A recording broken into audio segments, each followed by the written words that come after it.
कैसे हो आप सब। मैं हूं आपकी मामिला क्रांति और आज मैं आप सभी प्यारे बच्चों के लिए लेकर के आई हूं मानव नेत्र तथा रंग बिरंगा संसार कक्षा 10वीं फिजिक्स का हमारा चैप्टर, जिसमें बहुत ही इंटरेस्टिंग और मजेदार चीजें हम पढ़ने वाले हैं, जिसके बारे में हम बात करेंगे पूरे हमारे आज के ही इस वीडियो लेक्चर में, जिसमें वन शॉट में मैं आप सभी बच्चों को जो है ये बहुत ही मजेदार चैप्टर जो है पूरा करवाने वाली हूँ। तो भाई हाँ, हमारी आंखें मानव नेत्र, जिसकी वजह से आप अपनी इस इला मैम को देख पा रहे हो, इस पूरी दुनिया को देख पा रहे हो, इस खूबसूरत सी दुनिया को देख पा रहे हो, तो बिल्कुल इसका हम डिस्कशन आज अपने इस लेक्चर में करेंगे। बहुत ज्यादा मजा आने वाला है आप सभी बच्चों को। तो सबसे पहले तो मेरे प्यारे प्यारे बच्चों, सभी जल्दी से आ जाओ, इस वीडियो को जल्दी से सारे दोस्तों को भेज दो, इंस्टाग्राम में, व्हाट्सएप में, टेलीग्राम में, जहां जहां आपके दोस्त हैं सभी दोस्तों को, स्कूल के दोस्तों को, घर के दोस्तों को, सबके दोस्तों को आप लोगों को भेज देना है आज का ये वीडियो लेक्चर, जिसमें हम लोग पूरा ये चैप्टर एक ही सेशन में खत्म कर लेंगे। ठीक है, तो भाई जल्दी से जो बच्चे नए आए हैं हमारे इस चैनल पर, तो वीडियो हमारे इस चैनल को जल्दी से सब्सक्राइब करें, बेल आइकॉन हिट करें, ताकि आप लोगों को जो है क्लासेस की नोटिफिकेशन टाइमली मिलती रहे। जो बच्चे इस वीडियो में आ चुके हैं फटाफट से इस वीडियो को लाइक करना ना भूले। और बिल्कुल इसी के साथ मैं इस चैप्टर को शुरू करती हूं, हमारा मानव नेत्र तथा रंग बिरंगा संसार। तो इस चैप्टर में सबसे पहले तो देख लो क्या क्या टॉपिक कवर करने वाले हो। मानव नेत्र के बारे में तो है, ठीक है, पढ़ना है। समंजन क्षमता मतलब किस तरह से हमारी आंखें एडजस्ट करके दूर और पास सभी वस्तुओं को जो है बहुत ही क्लियरली देख पाती है, तो इस बात को हम लोग समझेंगे। यहाँ पर दृष्टि दोष और उनका संशोधन, जैसे कि आपकी मैम यहाँ पर चश्मा लगाई हुई है, बिल्कुल आप लोगों को पढ़ा रही है चश्मा लगा करके, और मेरे स्टूडेंट्स, प्यारे प्यारे स्टूडेंट्स में भी हो सकता है कि कोई बच्चा बिल्कुल मेरी तरह ये चश्मिश हो। क्यों भाई, है क्या कोई? जल्दी से कमेंट करके बताओ, कोई है क्या अपनी मैम की तरह चश्मिश? ठीक है, तो बिल्कुल वहां पर होता क्या है, हमारी दृष्टि में दोष उत्पन्न हो चुका है, जिसका संशोधन के लिए हम ये क्या करते हैं, ये ग्लासेस हम अपनी आंखों पे लगा कर रखते हैं, जिससे हम लोगों को क्लियर जो है दिखाई दे पाता है। और प्रिज्म से प्रकाश का अपवर्तन हम पढ़ने वाले हैं। तो बिल्कुल आप लोगों ने इसके पहले प्रकाश का परावर्तन तथा अपवर्तन चैप्टर पढ़ने के बाद आप ह्यूमन आई चैप्टर पढ़ रहे हैं, तो वहां पर आप लोगों ने जो है प्रकाश के अपवर्तन के बारे में तो पढ़ा ही होगा, पर प्रिज्म में क्या, प्रिज्म में कैसे होता है, क्या होता है, पढ़ेंगे हम, डिटेल में बात करेंगे। इसके बाद कांच के प्रिज्म द्वारा श्वेत प्रकाश का विक्षेपण, इंद्रधनुष और वायुमंडलीय अपवर्तन, तारों का टिमटिमाना और बिल्कुल तारों का मतलब जो है प्रकाश का प्रकीर्णन, ये सारी चीजें जो है हम लोग इस चैप्टर में पढ़ने वाले हैं। ठीक है, चलो तो फाइनली हम शुरू करते हैं। क्या सभी बच्चे रेडी हैं बिल्कुल अपने नेत्रों के बारे में जानने के लिए, मानव नेत्र के बारे में जानने के लिए? बहुत ही इंटरेस्टिंग तरीके से मैं आप लोगों को आज के इस क्लास में बता रही हूं, बहुत ही आसान करके मैं आप लोगों को बताऊंगी, बिल्कुल एक बार में ही आप लोगों को याद हो जाएगा। और जब परीक्षा में आपको ये सवाल आएगा तो बिल्कुल आप याद करोगे इस वीडियो को, और वहां पर आसानी से फटाफट सारे आंसर जो है आप लोग लिख डालोगे। ठीक है, तो भाई देखो, इसके पहले जब आप लोगों ने प्रकाश वाला जो चैप्टर पढ़ा था अपवर्तन परावर्तन का, तो वहां पे आप लोगों ने अपवर्तन में बहुत सारे कॉन्सेप्ट पढ़े होंगे, कुछ लेंस के बारे में आप लोगों ने पढ़ा होगा, उत्तल लेंस, अवतल लेंस, इस तरह के लेंसों के बारे में पढ़ा होगा। तो बिल्कुल जो आपकी मानव नेत्र, हमारे मानव नेत्र की जो आंखें हैं, बिल्कुल वो भी जो है लेंसों के कारण ही जो है वर्क कर पाती है, कार्य कर पाती है। और हमारी आंखों में भगवान ने हम लोगों को प्राकृतिक तौर पर एक ऐसा लेंस दे कर रखा है जो पास की दूर की वस्तु, पास की वस्तु, कहीं पर भी की वस्तु को जो है बहुत ही क्लियर रूप से, बहुत ही खूबसूरत तरीके से देख पाती है। जैसे कि आपने जो है वीडियो कैमरा जरूर देखा होगा, और बिल्कुल वीडियो कैमरा के माध्यम से ही मैं कैप्चर होकर आप लोगों के मोबाइल फोन पर, स्क्रीन पर मैं आप लोगों के सामने दिख पा रही हूं। तो बिल्कुल ये जादू आप लोगों के मतलब जो नेत्र है उसी की संरचना के आधार पर जो है कैमरे का जो निर्माण किया गया। तो बिल्कुल कैमरे में जैसा लेंस होता है उसी तरीके से हमारे आंखों पर भी लेंस होता है, और इन लेंस की वजह से ही हम लोग क्या कर पाते हैं, क्लियरली देख पाते हैं। और 546 मेगापिक्सल जो है हमारे आंखों का मतलब क्लैरिटी होता है। जैसे कि आप लोग मोबाइल खरीदते होगे, ठीक है, तो बिल्कुल जब आप लोग क्या करते होगे, मोबाइल खरीदते होगे तो मोबाइल में ये चेक करते होगे कि भाई इसका कैमरा जो है कितना मेगापिक्सल का है। करते हो कि नहीं करते हो? वैसे आजकल तो सभी बच्चे बिल्कुल मम्मी पापा को जिद करते हैं, भाई मुझे फोन चाहिए मम्मी, अच्छा वाला फोन चाहिए पापा। तो बिल्कुल आप में से भी कोई बच्चे हो गए और बिल्कुल मोबाइल का कीड़ा होते हो आप लोग, पर जितना जरूरी है उतना ही इस्तेमाल करना चाहिए फोन का, आंखों को बचा कर रखना चाहिए। आज हम मानव नेत्र के बारे में पढ़ने वाले हैं, तो आपकी मैम इतना तो ज्ञान दे ही देगी आपको। वैसे आप बोलोगे कि अरे यार मैम रोज मम्मी पापा से तो यही ज्ञान सुनते हैं, चलो आप कुछ और बता दो। तो बिल्कुल मैं कुछ और बताऊंगी, पर फिर भी इस बात का ख्याल रखना है, आप लोग अपने आंखों का ख्याल रखो। ऑनलाइन क्लासेस देखते हो, आप लोग पढ़ाई करते हो पूरे समय, तो बिल्कुल इसका ख्याल रखते हुए, हाँ अब आज जब आप डिटेल में पढ़ लोगे ना मानव नेत्र के बारे में, तो डेफिनेटली आप जो है ख्याल रखना तो सीख ही जाओगे, क्योंकि आप लोगों को बिल्कुल समझ में आ जाएगा कि कितना प्यारा, कितना खूबसूरत आपका जो आंख होता है। और बिल्कुल आंख ही जो है वो सबसे सॉफ्ट, मतलब कि कहना चाहिए कि सबसे सॉफ्ट जो हमारी बॉडी में जो होता है, जिसमें हल्का सा भी कचर चला जाता है तो बिल्कुल हमारे आंखों से आंसू आ जाते हैं या हमारी आंखें लाल हो जाती है। तो सबसे सॉफ्ट जो हमारी बॉडी का पार्ट होता है वो हमारी आंखों की पुतलियां ही होती है। बिल्कुल ठीक है, तो बिल्कुल हम पढ़ने वाले हैं, पूरी चीज मैं आप लोगों को बताऊंगी। पर मैं आप लोगों को बता रही थी कि 546 मेगापिक्सल की क्लैरिटी का हमारा आंख होता है। तो भाई हमारे आंखों से सुंदर कोई ऐसा कैमरा नहीं है जिसमें इतनी क्लैरिटी से दिख पाए आप लोगों को,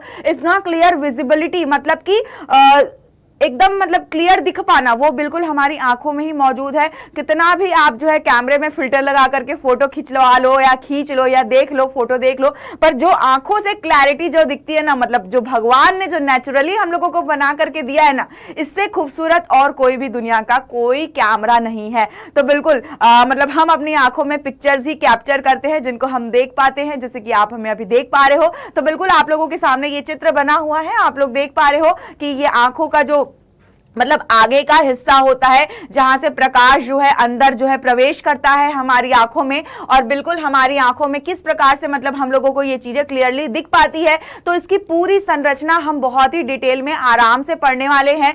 तो वन बाय वन करके हम पढ़ते जाते हैं। तो सबसे पहले आप लोग यहां पर देख सकते हो कि सबसे शुरुआत में जो होता है वो आप लोगों का जो है आंखों का मतलब एक पतला सा झिल्ली जैसा रहता है। ठीक है, इसको मैं और भी इंटरेस्टिंग तरीके से, मजेदार तरीके से आप लोगों को समझाने वाली हूं। फिलहाल यहां पर तो आप डायग्राम देख रहे हैं, इसको एक बार मैं बता देती हूं, इसके आगे मैं आप लोगों को समझाऊंगी। क्या आप सभी रेडी हो? सभी बच्चे बहुत ही मजेदार तरीके से पढ़ने के लिए, नए अंदाज से पढ़ने के लिए, एक मजेदार सरल तरीके से, सरल ढंग से पढ़ने के लिए सभी बच्चे अगर रेडी हो तो जल्दी से सारे बच्चे थम्स अप दिखाएंगे वीडियो में। जल्दी से वीडियो के कमेंट में सब बच्चे थम्स अप का जो है साइन लिख करके भेजेंगे अगर आप रेडी हो तो। बिल्कुल मैं शुरू कर रही हूं, ठीक है। तो हम यहां पर मतलब बिल्कुल फोकस करके देख रहे हैं, और यहां पर जो पतली सी सामने की झिल्ली रहती है, ये झिल्ली आप लोगों की कॉर्निया कहलाती है। बिल्कुल पानी की तरह पतली सी होती है, और बिल्कुल इस उन्हीं से हमारे आंसू जो टपकते हैं, बिल्कुल आंसू कभी कभी टपक जाते हैं, खुशी के आंसू या गम के आंसू, आंसू तो आ ही जाती है आखिरकार, क्यों भाई? तो बिल्कुल वो हमारी कॉर्निया पतली झिल्ली से ही होकर के आती है। और यहां पर आप देख पा रहे हो कि ये बीच का जो हिस्सा होता है ना, ये बीच का हिस्सा ये परितारिका है यहाँ पर, और इसके अंदर जो है पुतली है। तो बिल्कुल आप अभी संरचना देख रहे हो, इसकी कार्यविधि, क्रियाविधि मैं आप लोगों को पूरी समझाऊंगी। तो जैसे सबसे पहले आप लोगों को आएगा मानव नेत्र के बारे में लिखने के लिए, तो भाई उसका इंपॉर्टेंस थोड़ा बताना। जैसे कि अभी मैंने आप लोगों को बताया 546 मेगापिक्सल का मतलब क्लैरिटी होता है, बिल्कुल बहुत जरूरी होता है। इसकी सहायता से हम लोग जो है खूबसूरत सा संसार हम देख पाते हैं। तो एग्जाम में कैसे लिखना है ये भी मेरे को बताना अनिवार्य है, क्योंकि मेरे स्टूडेंट हो, आप लोग की फिजिक्स की टीचर हूं मैं, ठीक है। तो इसकी कार्यविधि समझाने के साथ साथ आप समझते जाओ कि एग्जाम में लिखना कैसे है। तो एग्जाम में सबसे पहले आप लोगों को उसकी मतलब जरूरत बतानी है, थोड़ा सा उसके बारे में जो है आप लोगों को बिल्कुल तारीफें करनी है, जितनी तारीफ आप कर सकते हो। फिर हम बात करेंगे उसकी संरचना की। तो संरचना में आप लोगों को ये दोनों डायग्राम आप लोगों को बनाना है, जिसमें संरचना में पूरा रेखा चित्र नामांकित आप लोगों को बनाना होगा, बिल्कुल इस तरह से। और इसके बाद ये जो रेखा चित्र है, ये पूरे आंख को अगर हम क्या कर दें, ये तो हम सामने से देख रहे हैं, अगर मैं इसको साइड से करके बीच से अगर मतलब कि बीच से अगर मतलब बिल्कुल कट करके अगर इसको मैं आप लोगों को दिखाऊं तो ये संरचना कैसी दिखेगी। यहां पे आप लोगों को दिखाया गया है ये पतली झिल्ली के बारे में जो मैंने आप लोगों को बताया। ये पतली झिल्ली जो सामने में है, ये कॉर्निया जो काफी ज्यादा पतली और सबसे सॉफ्ट होता है, ये सबसे सॉफ्ट होता है। तो बिल्कुल इसीलिए मतलब आंखों को जो है बचा करके संभाल करके जो यूवी रेस पड़ती है मोबाइल की, लैपटॉप की, तो उनसे बचा करके रखना बहुत जरूरी है, ताकि आप लोग जो है मतलब कि आपकी आंखें जो है सुरक्षित रहे और बिल्कुल भी आप लोगों को आगे चल के परेशानी ना हो। ठीक है, तो यहाँ पर जो है आगे का हिस्सा यहाँ पर आप लोग देख सकते हो, कॉर्निया के बाद जो है आंखों की पुतली आप लोगों को दिखाई दे, ये परितारिका दिखाई दे रही है सेकंड नंबर में। ठीक है, तो फर्स्ट नंबर में तो कॉर्निया के बारे में आपने एक्सप्लेन कर दोगे, आप फिर परितारिका के बारे में एक्सप्लेन करोगे। पहले तो इस तरह से डायग्राम आप लोग बना लोगे, इसके बाद जो बीच में पुतली का हिस्सा हो गया है और मतलब कि यहाँ पर इस कॉर्निया के पीछे यहाँ पर जलीय हिस्सा होता है जहाँ पे द्रव भरा होता है, इसीलिए अगर हल्का सा भी कुछ होता है तो बिल्कुल हमारी आंखों से जो है आंसू जो है निकलने लगता है। और ये जो मांसपेशियां पीछे आप लोग देख पा रहे हो कि यहाँ पर जो है रेड कलर की हमारी मांसपेशियां होती है, ये बिल्कुल संरचना के बारे में बता रही हूँ, कार्यविधि में मैं आप लोगों को समझाऊंगी। फिर उसके बाद ये जो मांसपेशियों के बाद यहाँ पर क्या लगा हुआ है, यहाँ पर बिल्कुल अंदर में पूरी आंखों में क्या भरा रहता है, एक प्रकार का द्रव भरा होता है जिसको काचाभ द्रव कहते हैं। ठीक है, और काचाभ द्रव बिल्कुल, और आंखों के चारों तरफ इस तरह से रक्त पटल होते हैं, जिनको रक्त वाहिनियां जो है यहाँ पर से बहती रहती है, मतलब रक्त बहता रहता है। और यहाँ पर जो है साइड में बिल्कुल श्वेत पटल दिखाया गया है, ये आप लोग देख सकते हो, यहाँ पर जो है श्वेत पटल दिखाया गया है, यहाँ पर दृष्टि पटल दिखाया गया है। और दृष्टि पटल का क्या काम होता है ये आप लोगों को मैं अभी बिल्कुल बताऊंगी, पर पहले आप लोग बिल्कुल इस तरीके से कॉपी में डायग्राम आप लोग बिल्कुल बना सकते हो। और यहाँ पर जो है अंदर में प्रकाश नाड़ी और यहाँ पर एक अंध बिंदु भी होता है, यहाँ पर लिखा हुआ नहीं है पर बिल्कुल आप लोग लिख सकते हो। यहाँ पर जो है एक हिस्सा जो होता है अंध बिंदु होता है, जहां पर प्रकाश का कुछ भी जो है दिखाई नहीं देता, बनता नहीं है, बिल्कुल वहां पर अंधेरा छाया होता है। बिल्कुल, तो अब इसकी कार्यविधि की, ये आंखों का जो संरचना हम लोगों ने पढ़ा, ये काम कैसे करती है, तो इसको समझने के लिए मैं आप सभी बच्चों के लिए लेकर के आई हूं। इस चीज को समझने के लिए बहुत ही इंटरेस्टिंग मैं वीडियो आप लोगों के लिए लेकर के आई हूं, तो बिल्कुल उसके माध्यम से हम देखेंगे। तो यहां पर ये खूबसूरत सा आंखों की जो संरचना, मानव नेत्र के बारे में हम जो है देख सकते हैं बिल्कुल हमारे इस वीडियो में। ठीक है, तो जैसे कि ये जो है यहां पर बिल्कुल आप लोग देख पा रहे हो, जैसे कि मैंने आप लोगों को चित्र में दिखाया है, यहाँ पर बहुत ही महत्वपूर्ण ये आपकी आंखों का हिस्सा ज्ञानेंद्रिय है, जिसके द्वारा आप बहुत ही पूरी खूबसूरत दुनिया को आप यहाँ पर देख पा रहे हो, जो कि कैसा होता है, हल्का सा बाहर की तरफ उभरा हुआ होता है। कैसा होता है, हल्का सा बाहर की तरफ उभरा हुआ होता है। आई होप कि जो नीचे लिखा हुआ है ये भी आप लोगों को क्लियर दिखाई दे रहा होगा, और चाहो तो आप सुनने के साथ साथ लिख सकते हो, या तो फिर आप वीडियो खत्म होने के बाद वीडियो को रोक करके आप जो है अपनी कॉपी में नोट कर सकते हो। ये एक प्रकार का प्रकाशिक उपकरण होता है, ऑप्टिकल लेंस है, जो कि मतलब प्राकृतिक रूप से हम लोगों को भगवान ने बना करके दिया हुआ है। बिल्कुल हमारी आंखों की संरचना तो आप लोगों ने जो संरचना चित्र में ही देख लिया था कि बिल्कुल गोलाकार होती है। ठीक है, गोलाकार होती है। अब इसके आगे क्या होता है, इसके आगे हम देख सकते हैं यहां पर कि जब हम लोग इसको क्या कर रहे हैं, देखो बिल्कुल ये गोलाकार जो हमारी आंखों की संरचना है, ये सब नसें हैं जो बिल्कुल हमारे ब्रेन तक के जाती है, और वहां पर जाकर के हम लोगों को क्या करती है, मतलब पूरी इंफॉर्मेशन पहुंचाती है, जिसकी वजह से हम इतनी सी खूबसूरत सी दुनिया को हम क्या कर पाते हैं, इतनी खूबसूरत दुनिया को हम देख पाते हैं। बिल्कुल, तो आंखों के मुख्य भाग में शुरू, जैसे कि मैंने आप लोगों को संरचना चित्र बनाने के समय बताया कि ये जो पतली झिल्ली, देखो कितनी फाइन पतली सी झिल्ली, जिसको हम क्या कहते हैं, कॉर्निया कहते हैं, जिसमें से प्रकाश जो है क्या करती है, अंदर की तरफ प्रकाश जो है प्रवेश करती है। ठीक है, अंदर की तरफ यहां पे क्या कर रहा है, ध्यान से देखो, आराम से देखो, अंदर की तरफ यहां पर प्रकाश जो है प्रवेश कर रहा है। ठीक है, बिल्कुल बहुत ही पारदर्शी होता है, और चाहो तो आप जो नीचे में लिखा हुआ है इसको आप नोट कर सकते हो, या फिर स्क्रीनशॉट ले सकते हो, जिसे हम क्या कहते हैं, कॉर्निया कहते हैं। और यहां से क्या होता है, प्रकाश जो है हमारी आंखों के अंदर प्रवेश करता है, और प्रवेश करता है, जैसे ही ये प्रवेश करता है उसके बाद जो नेक्स्ट में आप लोगों को मैंने दिखाया, आंखों का जो हमारा अगला भाग होता है, ठीक है, आंखों का क्या होता है, हमारा जो अगला भाग होता है परितारिका, जिसको हम कहते हैं, है ना, ये वाला भाग क्या है, परितारिका है। आप लोग यहां पर देखो, ध्यान से देखो,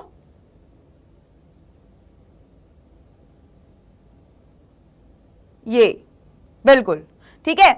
बिल्कुल ये कॉर्निया के लगभग पीछे होता है, गहरे काले रंग का होता है, आप लोग देख पा रहे हो। बिल्कुल ये गहरे काले रंग की मांसपेशियों से ये बना होता है, ठीक है। और इन मांसपेशियों के बीच में एक और छोटा सा छेद होता है, ठीक है, एक और छोटा सा छेद होता है जिसको हम लोग क्या कहते हैं, पुतली कहते हैं। और इस छोटे से गोले वाला जो छेद, ये बिल्कुल जो अभी दिखने वाला है आपको, बीच का जो हिस्सा जिसमें हम लोग क्या कहते हैं, आंखों की पुतलियां जिसको कहते हैं। और इन आंखों की पत्तालिका के पीछे ये आंखों की पुतलियां होती है, गोलीय भाग होता है, एक छोटा सा क्षेत्र, ये भी जो है पूरा काले रंग का दिखाई देता है। देखो सबकी आंखों का कलर भी अलग अलग होता है, पर बिल्कुल गहरे भूरे या काले रंग का ही होता है, ठीक है। इससे जो प्रकाश रोशनी जो प्रतिबिंबित होती है, बिल्कुल वो क्या है, रिफ्लेक्ट नहीं होती। आप लोग देख पा रहे हो कि परितारिका के बीच गहरे रंग वाला भाग, उसको कौन, गहरे रंग वाला जो भाग होता है, पुतली नियंत्रित करता है आंखों के अंदर कितना रोशनी जाना चाहिए, कितना रोशनी नहीं जाना चाहिए। तो इस चीज को कौन नियंत्रित कर रहा है, ये बीच का जो गोलाकार हिस्सा आप लोग देख पा रहे हो, यहां पर डॉटेड लाइन से दिखाया गया है। पुतली नियंत्रित करता है कि कितना जो है प्रकाश आप लोगों के आंखों के अंदर जाना चाहिए, ठीक है। अब इसके बाद हम देखेंगे, बिल्कुल इसके बाद आगे जैसे ही हम बढ़ेंगे तो हम पूरा अंदर की संरचना को देखेंगे, साइड से देखेंगे, बिल्कुल साइड से हम जो है बिल्कुल अपनी आंखों को जो है यहां पर आगे बढ़ाते हुए देखेंगे। बिल्कुल आप लोगों को वीडियो में दिखाएगा, अगर चाहो तो जो नीचे लिखा हुआ है आप इसको नोट कर सकते हो, ठीक है। देखो मैंने कहा कि यहाँ पर साइड से जब हम देखेंगे तो साइड में ये हाफ पोर्शन, देखो यहाँ पे देखो, ये पुतली से प्रकाश प्रवेश किया अंदर, परितारिका से होकर के गया, पुतली जो है ये डिसाइड करेगा कि कितना प्रकाश अंदर हमारे लेंस तक के पहुंचना चाहिए। अभी प्रकाश लेंस तक के नहीं पहुंचा है, ठीक है, अभी पहुंचेगा लेंस तक के, ठीक है। जब बहुत ज्यादा रोशनी तेज निकलती है तो ये देखना, ये जो ब्लैक वाला हिस्सा ये छोटा बड़ा होता है। क्यों छोटा बड़ा होता है, ये इसलिए छोटा बड़ा होता है क्योंकि यही तो निर्धारित करता है कि कितना प्रकाश अंदर जाना चाहिए। तो उसके अकॉर्डिंग अपने आंखों को क्या करती, पुतलियां क्या होती है, चीजों को सेट करती है कि कितनी ज्यादा, मतलब कितना रोशनी जो है अंदर जाए,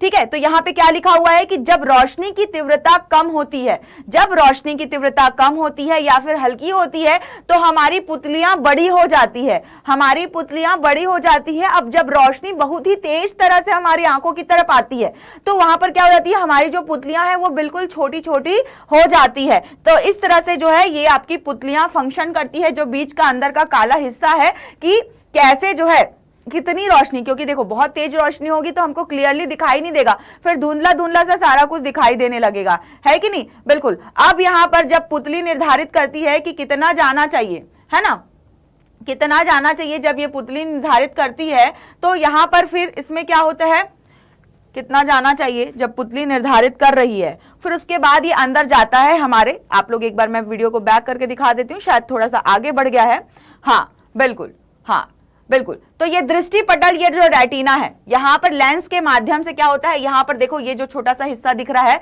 लेंस है, और यहां पर ये जो अंदर का रेड वाला लाइन है, ये रेड वाला लाइन आप लोग यहां पर देख पा रहे हो, ये बिल्कुल यहां पर जो नसें हैं ये दृष्टि पटल का हिस्सा है, जिसकी सहायता से मतलब रोशनी जो है मतलब हमारे दिमाग तक के पहुंच पाती है, ठीक है, दिमाग कर तक के क्या होती है, पहुंच पाती है। और बिल्कुल इस चीज को हम थोड़ा आराम से और अच्छे से समझ लेते हैं। थोड़ा मैं आप लोगों को एक बार फिर से समझा देती हूं, अगर कोई कंफ्यूजन हो रहा होगा तो आप लोग जो है यहाँ पर क्लियर कर सकते हो, और वीडियो को पॉज करके मैं आप लोगों को दिखा देती हूँ ताकि आप लोगों को जो है क्लियरली समझ पाए, ठीक है। तो सबसे पहले मैंने क्या बताया, ये पतली झिल्ली वाला जो हिस्सा है, यहाँ से जो है प्रकाश हमारे आंखों के अंदर प्रवेश करती है, और परितारिका मतलब कि परितारिका के बाद जब हमारी पुतली के पास जब ये पहुंचता है तो पुतली नियंत्रित करती है कि कितना प्रकाश अंदर जाना चाहिए और कितना नहीं जाना चाहिए। और बिल्कुल उसके जस्ट पीछे, बिल्कुल पुतली के जस्ट पीछे जो है आंखों में क्या लगा होता है, एक लेंस लगा होता है, ये द्विउत्तल लेंस कहलाता है। यहां पर आप लोग देख पा रहे हो ये वाला जो लेंस का हिस्सा आप लोगों को दिखाई दे रहा है, बिल्कुल ये लेंस का हिस्सा है। लेंस भी जो है अपने आप को एडजस्ट कर लेता है, नेचुरल तरीके से बड़ा छोटा कर लेता है, और उसके हिसाब से वो फोकल लेंथ को क्या करता है, एडजस्ट करता है। वैसे आप लोगों ने जो है कैमरा देखा होगा, आजकल सभी बच्चे देखे हैं कैमरा देखा होगा, तो कैमरे में क्या करते हैं, बिल्कुल जो फोटोग्राफर्स होते हैं आजकल शादियों में जब फोटो खींचते हैं या किसी भी फंक्शन में, तो वो क्या करते हैं, लेंस को सेट करते हैं, छोटा बड़ा करते हैं, बिल्कुल उसके हिसाब से क्या होता है कि पिक्चर्स जो है काफी ज्यादा क्लियर विजिबल हो पाते हैं, दिख पाते हैं, बहुत ही क्लैरिटी से दिख पाते हैं। और बिल्कुल, और फोटो खिंचाने का शौक तो सभी बच्चों को होता है, खासकर लड़कियों को तो फोटो खिंचाने का बहुत ज्यादा क्रेज होता है। और लड़के भी किसी से कम नहीं है, उनको भी बिल्कुल क्रेज बना ही रहता है फोटोज खिंचाने का, ठीक है। तो बिल्कुल इस तरह से अब आपकी आंखों में कैसे पिक्चर खिंचा रही है, फोटो कैसे खिंचा रही है, तो बिल्कुल आप इसी चीज को समझ रहे हो यहाँ पर, ठीक है। अब यहां पर जो है आप देख पा रहे हो लिखा हुआ है कि जो सिलियरी मसल्स होती हैं जिसको पक्षमाभी पेशियां आंखों के लेंस को उसकी वजह से बनाए रखते हैं, पक्षभामी पेशियां सिलियरी मसल्स आपकी जो है आप लोग देख पा रहे हो यहां पर पीछे की तरफ है, वो क्या करती है कि आंखों के लेंस या व्यास की मोटाई को वस्तु की दूरी को बदलने में मदद करती है। मतलब कि यहां पर जो नर्व सिस्टम है, जैसे कि मैंने अभी अभी आप लोगों को बताया कि लेंस जो है अपने साइज को एडजस्ट कर रही है, तो उसको एडजस्ट करने के लिए जो सिलियरी मसल्स होती हैं वो जो है मदद करती है लेंस को एडजस्ट होने में, छोटा बड़ा करने में, ठीक है। अब आगे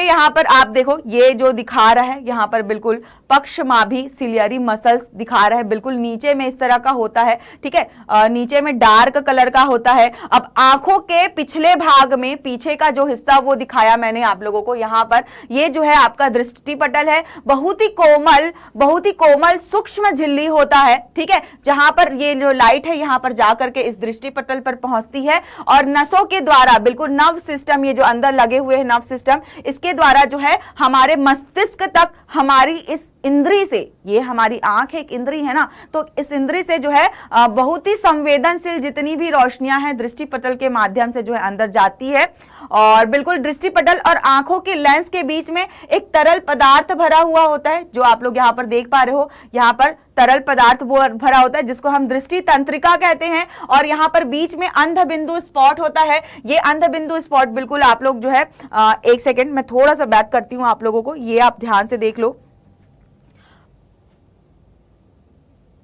ये अंध बिंदु ब्लाइंड स्पॉट, मतलब कि यहां पर जो है रोशनी का कोई भी प्रभाव नहीं पड़ता, ये हिस्सा हमेशा जो है मतलब कि अंधेरे में ही डूबा रहता है, इसीलिए इसको जो है अंध बिंदु कहा जाता है। क्या कहा जाता है इसको?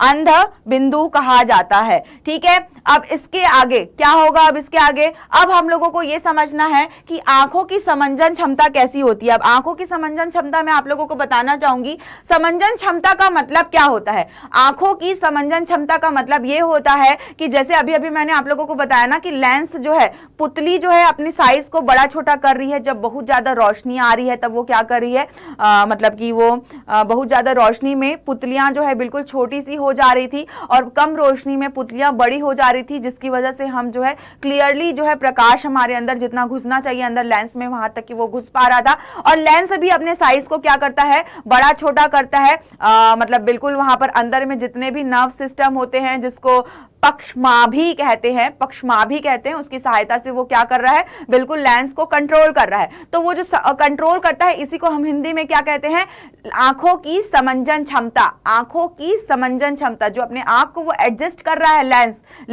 मतलब कि कितना, मतलब कैसे दिखे हम लोगों को, उसके लिए हमारी आंखें लेंस के द्वारा क्या कर रही है, साइज को एडजस्ट कर रही है, लेंस अपने आप को एडजस्ट कर रहा है, तो यही क्या कहलाता है, समंजन क्षमता कहला रहा है। और समंजन क्षमता को भी यहाँ पर हम जो है इस वीडियो के माध्यम से आगे समझ लेते हैं, आंखों की समंजन क्षमता कैसे होती है।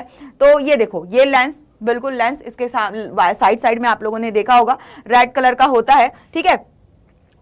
यहां पर यह होता है कि बिल्कुल मतलब कि दूर की वस्तु हो चाहे पास की वस्तु हो, दूर की वस्तु हो चाहे पास की वस्तु हो, इसका जो मतलब कहना चाहिए, जैसे कि आप लोगों ने लेंस के बारे में इसके पहले के अध्याय में जब पढ़ा होगा तो वहां पर क्या बनता है, मतलब कि प्रतिबिंब बनता है, ठीक है, बिल्कुल प्रतिबिंब बनता है। तो उसी तरीके से यहां पर भी प्रतिबिंब हमारी आंखों में बनता है, पीछे रेटिना की तरफ बनता है, बिल्कुल मैं आपको संरचना चित्र में दिखाऊंगी।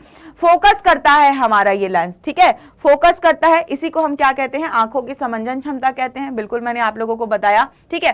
अब ये अमंजन क्षमता के बारे में बता रहे हैं, तो अलग अलग दूरी पर रखी हुई वस्तुओं के लिए आंखों की क्या होती है, आंखों की समंजन क्षमता कहते हैं। क्या कहते हैं? आंखों की समंजन क्षमता कहते हैं। किस तरह से आंखें अलग अलग दूरी पर रखी वस्तुओं को फोकस करके क्या कर लेता है, फोकस करके समायोजित कर लेता है। ये क्या कहलाता है, आंखों की समंजन क्षमता कहलाता है। ठीक है, क्या कहलाता है, समंजन क्षमता।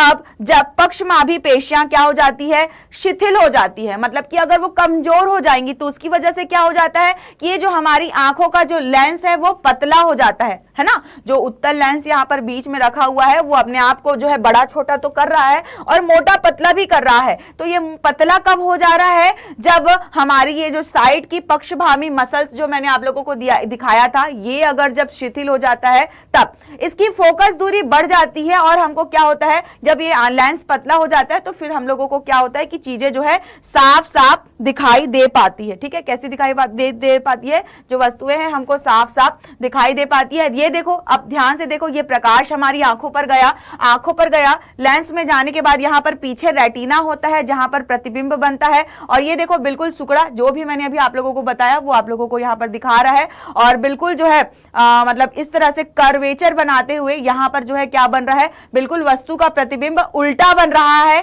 ठीक है, उल्टा प्रतिबिंब बन रहा है यहाँ पर। ठीक है, और बिल्कुल ये चीज जो है हमारे दिमाग तक के पहुंचता है, फिर हम क्या कर पाते हैं, वस्तुओं को देख पाते हैं। अब जैसे कि मान लो यहाँ पर कौन है, मान लो कि यहाँ पर हिमांशी बैठी हुई है, तो बिल्कुल अगर बहुत पास से भी देखेगी ना तो बहुत पास से हमारी आंखें जो है ना लेंस को एडजस्ट नहीं कर पाएगी, इसकी न्यूनतम दूरी होती है। ठीक है, अगर बहुत पास से देखोगे तो धुंधला दिखाएगा और बहुत दूर से देखोगे तो भी धुंधला दिखाई देगा। बिल्कुल इसको जो है 25 सेंटीमीटर की दूरी पर हमको रख के पढ़ना होता है। इसीलिए बोलते हैं कि अगर आप जब पढ़ाई भी कर रहे होते हो तो बहुत पास से नहीं देख सकते। छोटे बच्चों के लिए 25 सेंटीमीटर की दूरी 5 से 8 सेंटीमीटर की होती है। ठीक है, अब जब दूर की बात करें, देखो पास के लिए न्यूनतम दूरी 25 सेंटीमीटर होती है, पर जब हम दूर की बात करें तो दूर तक के लिए मतलब जो हमारा दूर वाला पॉइंट होता है जिसको हम फार पॉइंट बोलते हैं वो अनंत होता है। आप बहुत दूर तक की भी चीजों को जो है क्लियरली देख सकते हो, पर हाँ जब बुढ़ापे में क्या होता है, जैसे कि आप लोगों ने देखा होगा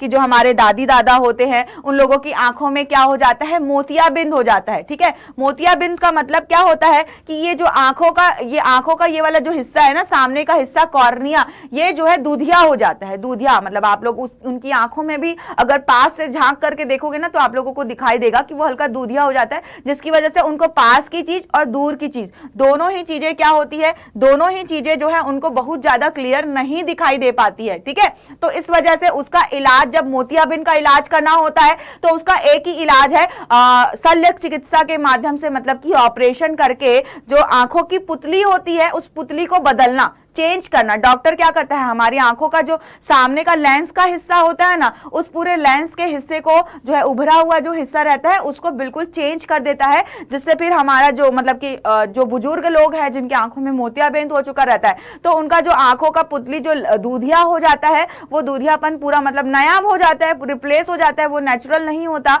है ना, कृत्रिम होता है, प्राकृतिक नहीं होता, कृत्रिम होता है। पर यह है कि जो है हमारे बुजुर्ग जो है उस चीज को देख पाते हैं। ठीक है, अब हम बात करते हैं यहां पर कि यहाँ पर दृष्टि की सीमा की न्यूनतम कितने दूर से जो है नियर पॉइंट से जो है वस्तुएं हमारी आंखों पर मतलब जो है दिख सकती है। तो हम लोगों ने देखा कि कम से कम न्यूनतम दूरी जो है 25 सेंटीमीटर की होनी चाहिए। जैसे कि वो बच्ची पुस्तक पढ़ रही थी, हमारी हिमांशी बहुत पास से पढ़ रही थी तो उसको धुंधला दिखाई दे रहा था। और बिल्कुल न्यूनतम दूरी पर जब रखते हैं तो ये पीछे यहाँ पर ये वाले हिस्से में क्या होता है, रेटिना होता है, और इस रेटिना पर जो होता है वस्तु का प्रतिबिंब उल्टा बनता है, प्रतिबिंब उल्टा रेटिना पर पीछे की तरफ बनता है। ठीक है, तो ये जो है नियर पॉइंट होता है, न्यूनतम दूरी कितनी दूरी से जो है देख सकते हैं। अब दूर का जो बिंदु होता है, दूर बिंदु जिसको हम लोग बोलते हैं, यहाँ पर दूर बिंदु आप लोगों ने देखा। ठीक है, आप लोगों ने दूर बिंदु देखा जहां पे मैंने आप लोगों को बहुत ही सारी चीजें आप लोगों को बताई है। ठीक है, बिल्कुल। और यहाँ पर आगे भी हम देखते हैं और बिल्कुल इस तरह से ये चीज तो आप लोगों को पूरा हो गया। अब मैं आप लोगों को जो है वापस से संरचना चित्र आप लोगों को दिखाती हूँ। तो इस संरचना चित्र को हम लोगों ने, इस कार्यविधि को बिल्कुल प्रैक्टिकल देखते हुए हम लोगों ने सीख लिया है और आई होप आप लोगों को बहुत ज्यादा मजा आया होगा इस वीडियो के माध्यम से। जब मैंने आप लोगों को पूरी कार्यविधि समझाई कि हमारा नेत्र किस तरह से कार्य करता है, वो आप लोगों को एकदम क्लियरली अच्छे से समझ में आ गया होगा। क्यों भाई, आया कि नहीं आया सभी बच्चों को समझ में अच्छे से? यस या नो, जल्दी से बताएंगे। बिल्कुल। तो भाई ये हो गया आपका मानव नेत्र, जिसमें आप मेन हेडिंग पॉइंट्स जो है यहाँ पर नोट कर सकते हो। सबसे पहले कॉर्निया के बारे में, परितारिका पुतली के बारे में, ठीक है, अभिनेत्र लेंस या क्रिस्टलीय लेंस, जो मैंने उत्तल लेंस के बारे में आप लोगों को बताया, जिसका क्या होता है, यहाँ पीछे पर जो रेटिना होती है, ठीक है, यहाँ पर क्या होती है, रेटिना होती है, और इस रेटिना पर हमारा क्या बनता है, प्रतिबिंब बनता है रेटिना पर, ठीक है। अब समंजन क्षमता के बारे में भी आप परिभाषा यहां से नोट कर सकते हैं कि अभिनेत्र लेंस की वह क्षमता जिसके कारण अपनी फोकस दूरी को समायोजित कर लेता है। देखो फोकस दूरी बदलेगी तभी क्या हो पाएगा, नेत्र की जो मतलब कि नेत्र में हम लोगों को क्लियरली जो प्रतिबिंब है वो दिख पाएगा। तो बिल्कुल हम लोग क्या करते हैं, लेंस को दूर, पास और दूर कितनी दूरी पर रखी हुई है उसके हिसाब से क्या होती है, लेंस की जो वक्रता त्रिज्या है, ठीक है, वो घटती बढ़ती है, फोकस को एडजस्ट करता है और हम लोगों को जो है क्लियरली आंखों में दिखाई देता है, ठीक है। अब ये चीजें अगर आप नोट करना चाहो तो फटाफट से नोट कर सकते हो या स्क्रीनशॉट ले सकते हो। मैं साइड हो गई हूं बिल्कुल ही, है ना। अब इसके बाद हम बात करते हैं दृष्टि दोष के बारे में। तो दृष्टि दोष का मतलब क्या होता है, तो अभी हम लोगों ने मानव नेत्र और आंखों की क्रियाविधि के बारे में, उसकी पूरी संरचना चित्र के बारे में सीखा, समंजन क्षमता के बारे में भी देखा। तो अगर मानव नेत्र आप लोगों को पूछेगा तो बिल्कुल इतनी सारी थ्योरी आप लोगों को लिखनी है, और बिल्कुल पूछेगा तो 5 नंबर का ही सवाल आएगा, जिसमें आप लोगों को आंखों का पूरा डायग्राम, समंजन क्षमता, ये सारी समंजन क्षमता का क्वेश्चन अलग से भी आ सकता है, ये आपको दूसरे क्वेश्चन के रूप में देगा कि दृष्टि दोष या उनका संशोधन हम लोगों को बताइए, ठीक है। तो इसका मतलब ये हुआ कि किस वजह से हमको चश्मा लगता है। जैसे कि बहुत सारे ऐसे लोग होते हैं जिनको पास का देखने में प्रॉब्लम होता है, कई सारे लोग ऐसे होते हैं जिनको दूर का देखने में प्रॉब्लम होता है। तो बिल्कुल यही क्या कहलाता है, आपका दृष्टि दोष कहलाता है। और इसका संशोधन जो है बिल्कुल हम जो है अपनी आंखों के सामने एक लेंस लगाकर करते हैं, जिसको चश्मे के रूप में हम यहाँ पर पहने हुए होते हैं। तो इसको मैं आप लोगों को समझाऊंगी, पर इससे पहले आप सभी बच्चों से मैं जानना चाहूंगी, सभी बच्चों को कमेंट के माध्यम से मैं जानना चाहूंगी कि जो भी मैंने आप लोगों को मानव नेत्र के बारे में बताया, समंजन क्षमता के बारे में बताया, वो सभी बच्चों को एकदम क्लियर है कि नहीं। जल्दी से बताएंगे सारे बच्चे, यस या नो, फटाफट सारे बच्चे बताएंगे कमेंट करके, बिल्कुल क्लियर है कि नहीं, मजा आया कि नहीं, फटाफट सारे बच्चों के फट फट फट फट कमेंट आ जाने चाहिए, ठीक है, बिल्कुल। अरे वाह वाह, वेरी गुड। तो बिल्कुल हम इसी के साथ आगे बढ़ते हैं हमारे इस टॉपिक में। तो दृष्टि दोष का मतलब यही हो गया कि जैसे कि सबसे पहले मतलब कि यहां पर आप लोग जो है थ्योरी देख सकते हो कि सुस्पष्ट दर्शन की अल्पतम दूरी, तो ये तो मैं बिल्कुल आप लोगों को बता चुकी हूं। जो ये अल्पतम दूरी है, हम इसको क्या बोलते हैं, नेत्र का निकट बिंदु बोलते हैं। और इस निकट बिंदु के बारे में भी आप लोगों ने देखा कि कम से कम बिंदु जो है 25 सेंटीमीटर का होता है, जहां से हम लोगों को अत्यधिक स्पष्ट रूप में हम लोगों को जो है बिना तनाव के, आंखों में तनाव दिए बिना जो है क्लियरली दिखाई दे पाता है, वो हमारा निकट बिंदु कहलाता है। और दूर बिंदु, अधिकतम दूरी जहां तक हम वस्तु को क्या कर सकते हैं, सुस्पष्ट देख सकते हैं। तो बिल्कुल इसके बारे में भी वीडियो में दिखाया गया था आप लोगों को। सबसे लास्ट में मैं बिल्कुल जो है रे बनाते हुए जो निकट बिंदु और दूर बिंदु के बारे में मैंने आप लोगों को बताया था, ठीक है। अब यहां पर दृष्टि दोष, नेत्र धीरे धीरे क्या करता है, अपनी समंजन क्षमता खोने लगता है। तो जब बहुत ज्यादा मोबाइल देखोगे या बहुत ज्यादा आप लैपटॉप में गेम खेलोगे, है कि नहीं, और बहुत पास से अगर पढ़ाई करोगे तो बिल्कुल एक डिस्टेंस मेंटेन करके आप लोगों को पढ़ाई करना चाहिए। तो होता क्या है, ऐसा करने की वजह से धीरे धीरे जो नेत्र की समंजन क्षमता एडजस्ट करने का जो ताकत है, पावर है ना, किसकी वजह से था वो पावर जो है, बिल्कुल मतलब कि लेंस के पास यहाँ पर क्या रखा हुआ था, पक्षमाभी, है ना, पक्षमाभी जो है एक हमारा हिस्सा था, ठीक है, नेत्र का। तो उस हिस्से के कारण क्या कर रहा था, लेंस जो है मोटा पतला या बड़ा छोटा होकर के अपने आप को समंजन क्षमता के हिसाब से अपने आप को एडजस्ट कर रहा था। अब धीरे धीरे जब ये समंजन क्षमता कम होने लगती है, जिसकी वजह से वस्तुएं क्या होती है, सुस्पष्ट नहीं दिखाई देती है। सुस्पष्ट दिखाई नहीं देती है, इसका मतलब क्या होता है, जैसे कि मान लो कि ये हमारी आंखें हैं और ये हमारी आंखों का लेंस है, ठीक है। तो मान लो कि जैसे कि प्रकाश अगर अंदर घुसता है, यहाँ पर मान लो कि प्रकाश यहाँ पर जैसे कि अंदर आता है, तो इसका प्रतिबिंब यहाँ पर कहां पर बनता है, यहाँ पे रेटिना पर बनता है। तो प्रतिबिंब रेटिना पर ना बनकर या तो आगे बनेगा या तो पीछे बनेगा, पर एग्जैक्ट रेटिना पर जब नहीं बनता है तो जो दृष्टि पटल के माध्यम से हमारे मतलब कि मस्तिष्क तक जो सिग्नल जाना होता है वो करेक्ट सिग्नल नहीं पहुंच पाता, हल्का धुंधला सिग्नल जाता है, ठीक है, जिसकी वजह से हम लोगों के आंखों में क्या हो जाता है, दोष हो जाता है, धुंधला नजर आता है चीजें। और ये जो दोष होते हैं वो कितने प्रकार के होते हैं, 3 प्रकार के होते हैं। एक होता है निकट दृष्टि दोष, दूसरा होता है क्या, दूर दृष्टि दोष। क्या होता है, दूर दृष्टि दोष, और तीसरा होता है जरा दूर दृष्टि दोष। क्या होता है तीसरा? जरा दूर दृष्टि दोष। तो 1 बाय 1 एक एक करके हम तीनों दोष के बारे में समझेंगे। तो भाई बच्चों ध्यान रखना, निकट मतलब दूर का चीज नहीं दिखता, यहां उल्टा है, ठीक है, उल्टा है। निकट मतलब हमको दूर का रखा वस्तु जो है स्पष्ट नहीं दिखता। तो बिल्कुल आप लोग जो है लिख सकते हो, निकट दृष्टि दोष को निकट दृष्टिता भी कहते हैं, और इस दोष में व्यक्ति निकट रखी वस्तुओं को तो स्पष्ट देख सकता है। मतलब कि देख रहे हो, उल्टा नाम रख दिया, हमको कंफ्यूज कर दिया। बेचारे मेरे प्यारे बच्चे क्या हो जाते हैं, पढ़ते जरूर है पर उनका दिमाग घूम जाता है। तो बिल्कुल दिमाग घुमाने की जरूरत नहीं है, सिंपल सा बात है। निकट दृष्टि दोष का मतलब होता है कि आपको पास की चीज एकदम अच्छे से दिखाई देगी, पर दूर रखी वस्तु जो है आप लोगों को स्पष्ट रूप में दिखाई नहीं देगी। तो इसको क्या कहते हैं? इसको कहते हैं निकट दृष्टि दोष। तो होता क्या है यहां पर, जैसे कि मैं आप लोगों को यहां पर बिल्कुल निकट दृष्टि दोष को बताती हूं।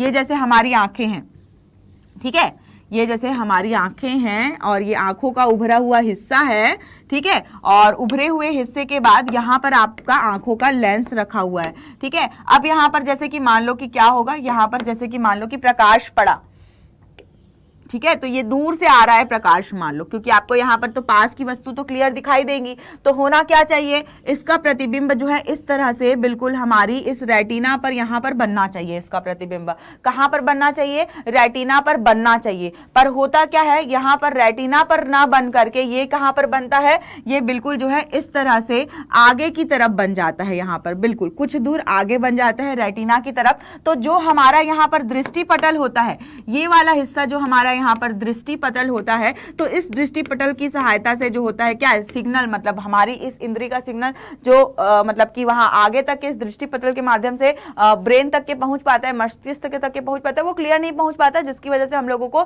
स्पष्ट ना दिखाई दे करके धुंधला दिखाई देता है। और इसको अगर हम लोगों को ठीक करना होता है तो इसका संशोधन क्या होता है? तो इसका संशोधन ये होता है कि भाई हम नेचुरल तरीके से, तो समंजन क्षमता हमारी आंखों की खराब हो गई, मतलब हमारी जो पुतलियां हैं वो क्या कर रही है, लेंस जो है एडजस्ट नहीं हो पा रही है। तो इसके लिए हम क्या करेंगे, हम जो है कृत्रिम रूप से आंखों में क्या लगाते हैं, यहाँ पर सामने में हम कृत्रिम रूप से क्या करते हैं, यहाँ पर एक लेंस लगाते हैं। और ये जो है आप लोगों का अभिसारी लेंस, मतलब कि अवतल लेंस यहाँ पर लगता है। अब जब ये अवतल लेंस यहाँ पर लगता है तो इस लेंस के लगने की वजह से क्या होता है कि हमारी आंखों में जो रोशनी आ रही होती है, इसका प्रतिबिंब एग्जैक्टली जाकर के कहां पर पड़ता है, रेटिना पर पड़ता है। और जब रेटिना पर यहां पर प्रतिबिंब बनता है तो दृष्टि पटल के माध्यम से क्या होता है कि जो हमारा मस्तिष्क है वहां तक के क्लियर इमेज जा पाती है। तो बिल्कुल जैसे कि मैंने जो चश्मा लगाया हुआ है, कम एज के लोगों को जो सिंपली प्रॉब्लम होता है जनरली, वो निकट दृष्टि दोष का ही प्रॉब्लम होता है। तो उनको क्या होता है, दूर की वस्तुएं क्लियर दिखाई नहीं दे पाती है। जैसे कि अगर मैं बात करूं, मैंने चश्मा निकाल दिया तो वो मुझे कैमरा भी जो मेरे सामने रखा हुआ है तो वो मेरे को बिल्कुल जो है हल्का धुंधला दिखाई दे रहा है। जितना ज्यादा पावर होता है उतना धुंधला दिखाई देता है। तो बिल्कुल मतलब कि जो ये जो है मतलब किसी को भी हो सकता है जनरली तौर पे, ठीक है। तो इस तरह से क्या किया जाता है, ये जो है इसका संशोधन है कि आप लोग जो है उत्तल यहां पर लिख सकते हो अभिसारी या फिर अवतल लेंस लगा करके क्या करते हो, आप इस चीज का संशोधन कर सकते हो इस दृष्टि के दोष का, ठीक है। अगला जो हमारा दोष है वो है दूरदृष्टिता या फिर दूरदृष्टि दोष। तो यहाँ पर सिंपल वही है कि यहाँ पर जो है दूर की चीजें जो है एकदम स्पष्ट दिखाई देती है, दूर की चीजें स्पष्ट दिखाई देती है, परंतु निकट रखी वस्तुएं जो है बिल्कुल स्पष्ट दिखाई नहीं देती है। और यहाँ मतलब इस परेशानी से क्या होता है कि इंसान जो है उसको ये परेशानी होता है कि पास से न्यूज़पेपर, जैसे आप लोगों ने देखा होगा जनरली इसको चालीसा भी बोलते हैं हमारे लोकल लैंग्वेज में। तो जो भी मम्मी पापा या बड़े लोग होते हैं वो लोग न्यूज़पेपर भी क्लियर पढ़ नहीं पाते। आजकल तो न्यूज़ वैसे बहुत ज़्यादा कम हो गए हैं, बट अब फोन की बात करें, फोन चलाएंगे या पास से कुछ बुक पढ़ेंगे तो उनको क्लियरली दिखाई नहीं देता है।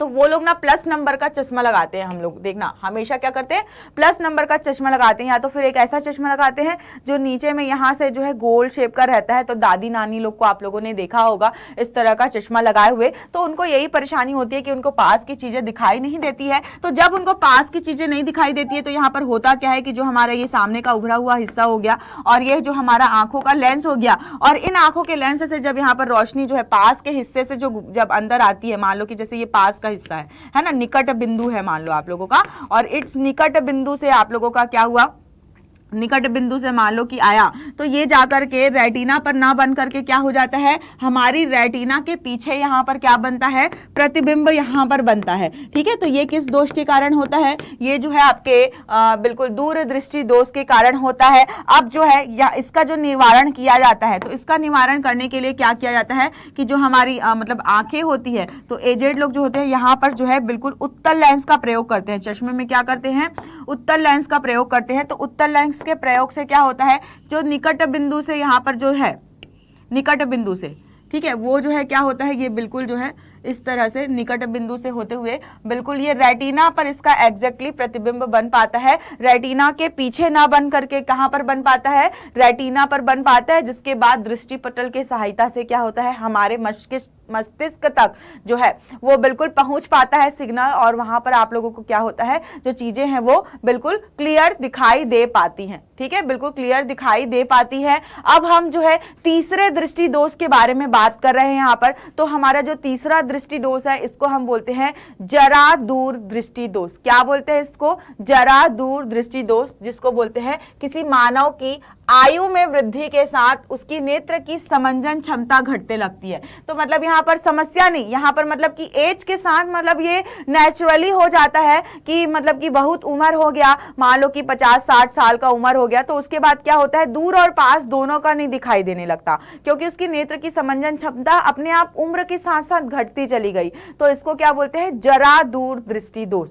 पास का भी नहीं दिखा, दूर का भी नहीं दिखा। तो आप लोगों ने यहाँ पर देखा होगा कि यहाँ पर वो जो चश्मे लगे होते हैं ना, बिल्कुल इस तरीके से, देखो कहाँ मतलब कि बिल्कुल ये इस तरीके से चश्मा लगा होता है, दादी का चश्मा गोल बोल बिल्कुल इस तरीके से लगा होता है। और यहाँ पर इस चश्मे में जो है ये बिल्कुल इस नीचे का जो हिस्सा होता है, ये नीचे का हिस्सा जो है ये आप लोगों का उत्तल लेंस होता है। उत्तल लेंस किसके लिए, जो दूरदृष्टि दोष के लिए हम लगा रहे थे ना, पास की वस्तु को देखने के लिए, पास की वस्तु को देखने के लिए नीचे में उत्तल लेंस लगा होता है, और यहाँ पे अवतल लेंस लगा होता है दूर की चीजों को देखने के लिए। जो निकट दृष्टि दोष में हो रहा था, अवतल लेंस दूर की चीजों को देखने के लिए इस तरीके से। तो होता क्या है कि उनको जैसे पढ़ना होता है, तो बिल्कुल वो आंखों को नीचे करके ऐसे ऐसे करके देखते हैं, है ना, बिल्कुल ऐसे ऐसे करके देखते हैं। और कई बार तो आप लोगों ने देखा होगा कि कई अंकल ऐसे ऐसे करके दूर की चीजों को देखते हैं, बिल्कुल इस तरह से, क्योंकि उनको क्या होता है कि उनको चश्मे के माध्यम से मतलब जब सिर्फ पास की चीजों को देखना होता है, तो होता क्या है कि कभी कभी हमारी मतलब आंखों में प्रकाश की रोशनी नीचे के हिस्से से जाएगी, तो इस हिस्से से आप जो उत्तल लेंस का जहां पर इस्तेमाल कर रहे हो, ये जो है पास की चीजों को क्लियर देखने के लिए, तो इससे दूर का तो दिखेगा नहीं, धुंधला दिखेगा। ठीक है, तो वो क्या करते हैं, बिल्कुल इस तरीके से चश्मे को नाक में लगा करके रखते हैं। और आप लोगों ने कभी सेठ जी लोगों को देखा होगा जो दुकानों में बैठे रहते हैं, ऐसे सेठ जी लोग ऐसे देखते हैं, ऐसे देखते हैं। तो आप लोग भी सोचते होंगे कि ये अंकल ऐसे क्यों देखता है,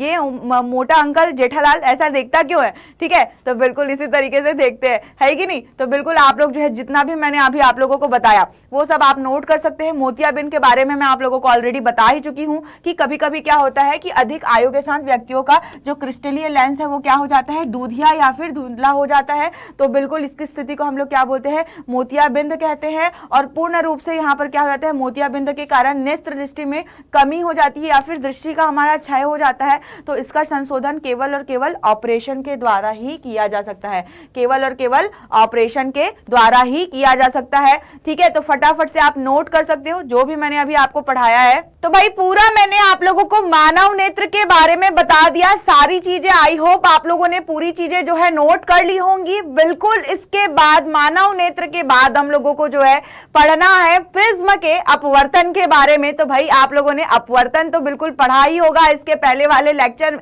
इसके पहले वाले चैप्टर में, पर वहां पर जो है आप लोगों ने जो है कांच के द्वारा अपवर्तन जो है बिल्कुल आप लोगों ने पढ़ा था, बिल्कुल एक स्लैब के द्वारा अपवर्तन आप लोगों ने पढ़ा था।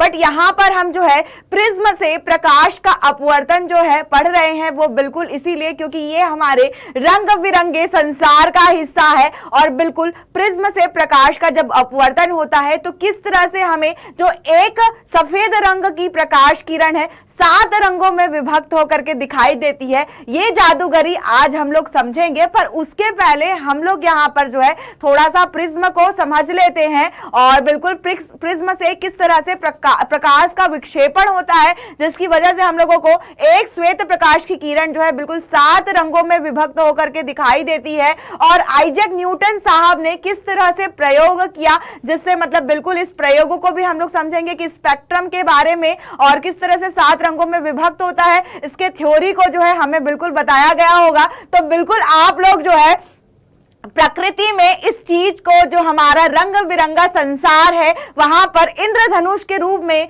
इस प्रिज्म का जो अपवर्तन, प्रकाश का अपवर्तन है, इसी कॉन्सेप्ट को बहुत एंजॉय करते हो। बिल्कुल कलरफुल आप जो है ये पूरा ब्यूटीफुल जो है वर्ल्ड आप लोगों के सामने दिया गया है। और ये कैसे होता है, तो ये हम लोगों को पूरा जो है हमारे इस प्रिज्म के प्रकाश के अपवर्तन के कॉन्सेप्ट से आप लोगों को समझ में आएगा। तो सबसे पहले यहां पर देख लो कि प्रिज्म का मतलब क्या होता है, कि एक पारदर्शी पदार्थ, मतलब बिल्कुल कांच की तरह होता है, व्हाइट कलर का होता है। मैं बिल्कुल आप लोगों को प्रैक्टिकल रियल बताऊंगी कि किस तरह से प्रिज्म होता है, दिखता है। और ये शीशा या प्लास्टिक आदि से बना, वस्तुओं से बना होता है। ये जो है जिसमें कम से कम आयताकार पार्श्व पृष्ठ होते हैं, न्यूनतम कोण जो है 90 डिग्री से कम का कोण बनाते हैं और प्रिज्म कहलाते हैं। बिल्कुल देखो, एक बार ना आप इसको रियल में देख लो कि ये रियल में जो है कैसे दिखता है। तो आप लोग यहाँ पर देख पा रहे होंगे, यहाँ पर जो है बिल्कुल प्रिज्म में प्रकाश का परावर्तन जो हम लोग पढ़ेंगे, तो उसको ही हम लोग इस वीडियो में समझेंगे।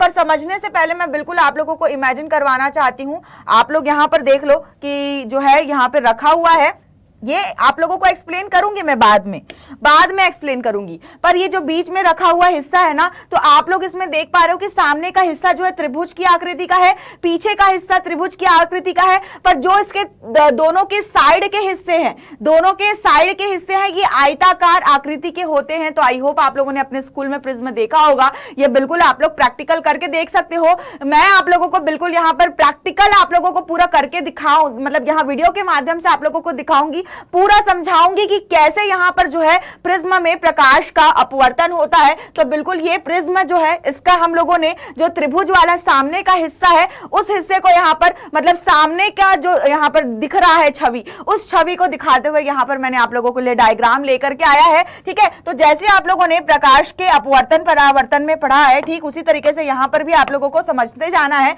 कि यहां पर से एक लाइन आ रही है। ठीक है, तो ये जो है प्रकाश की आपतित किरण है, जो किस पर आ रही है, यहां पर प्रिज्म पर आ रही है प्रकाश की आपतित किरण। और क्योंकि ये जो है यहां पर पहले बाहर का माध्यम वायु है, और आप लोगों ने इसके पहले अध्याय में बिल्कुल अपवर्तन में जो जो पढ़ा है उसको याद कर लो, दिमाग में वापस से ले आओ कि विरल माध्यम, मतलब हवा में जो है विरल माध्यम है, और ये कांच के अंदर जो है या फिर प्लास्टिक के अंदर जो है जिससे भी प्रिज्म बना होगा उसके अंदर प्रवेश कर रही है, वो माध्यम सघन माध्यम होगा। तो सघन माध्यम में जब ये प्रवेश करती है तो क्या होता है, ये इस तरह से सीधी ना जा करके क्या हो जाती है, ये जो है अपने रास्ते से मुड़ जाती है, क्योंकि माध्यम बदल रहा है। ठीक है, तो सघन माध्यम में क्या हो रहा है, यहां पर अपवर्तन हो रहा है, जिसकी वजह से ये क्या हो रहा है, रास्ते में मुड़ जा रहा है। उसके बाद यहां पर इसको दूसरा बिंदु, यहां पर ये बिंदु होगा, इस बिंदु में वो क्या होगा कि सघन से वापस कहां जाएगा, हवा में आएगा, मतलब कि विरल में आएगा। तो यहां पर फिर से ये जो है मुड़ जाएगा, बिल्कुल अपने रास्ते से भटक जाएगा। उसको जाना चाहिए था यूं सीधा, सीधा ना जाकर के क्या होगा, वो बिल्कुल अपने रास्ते से यूं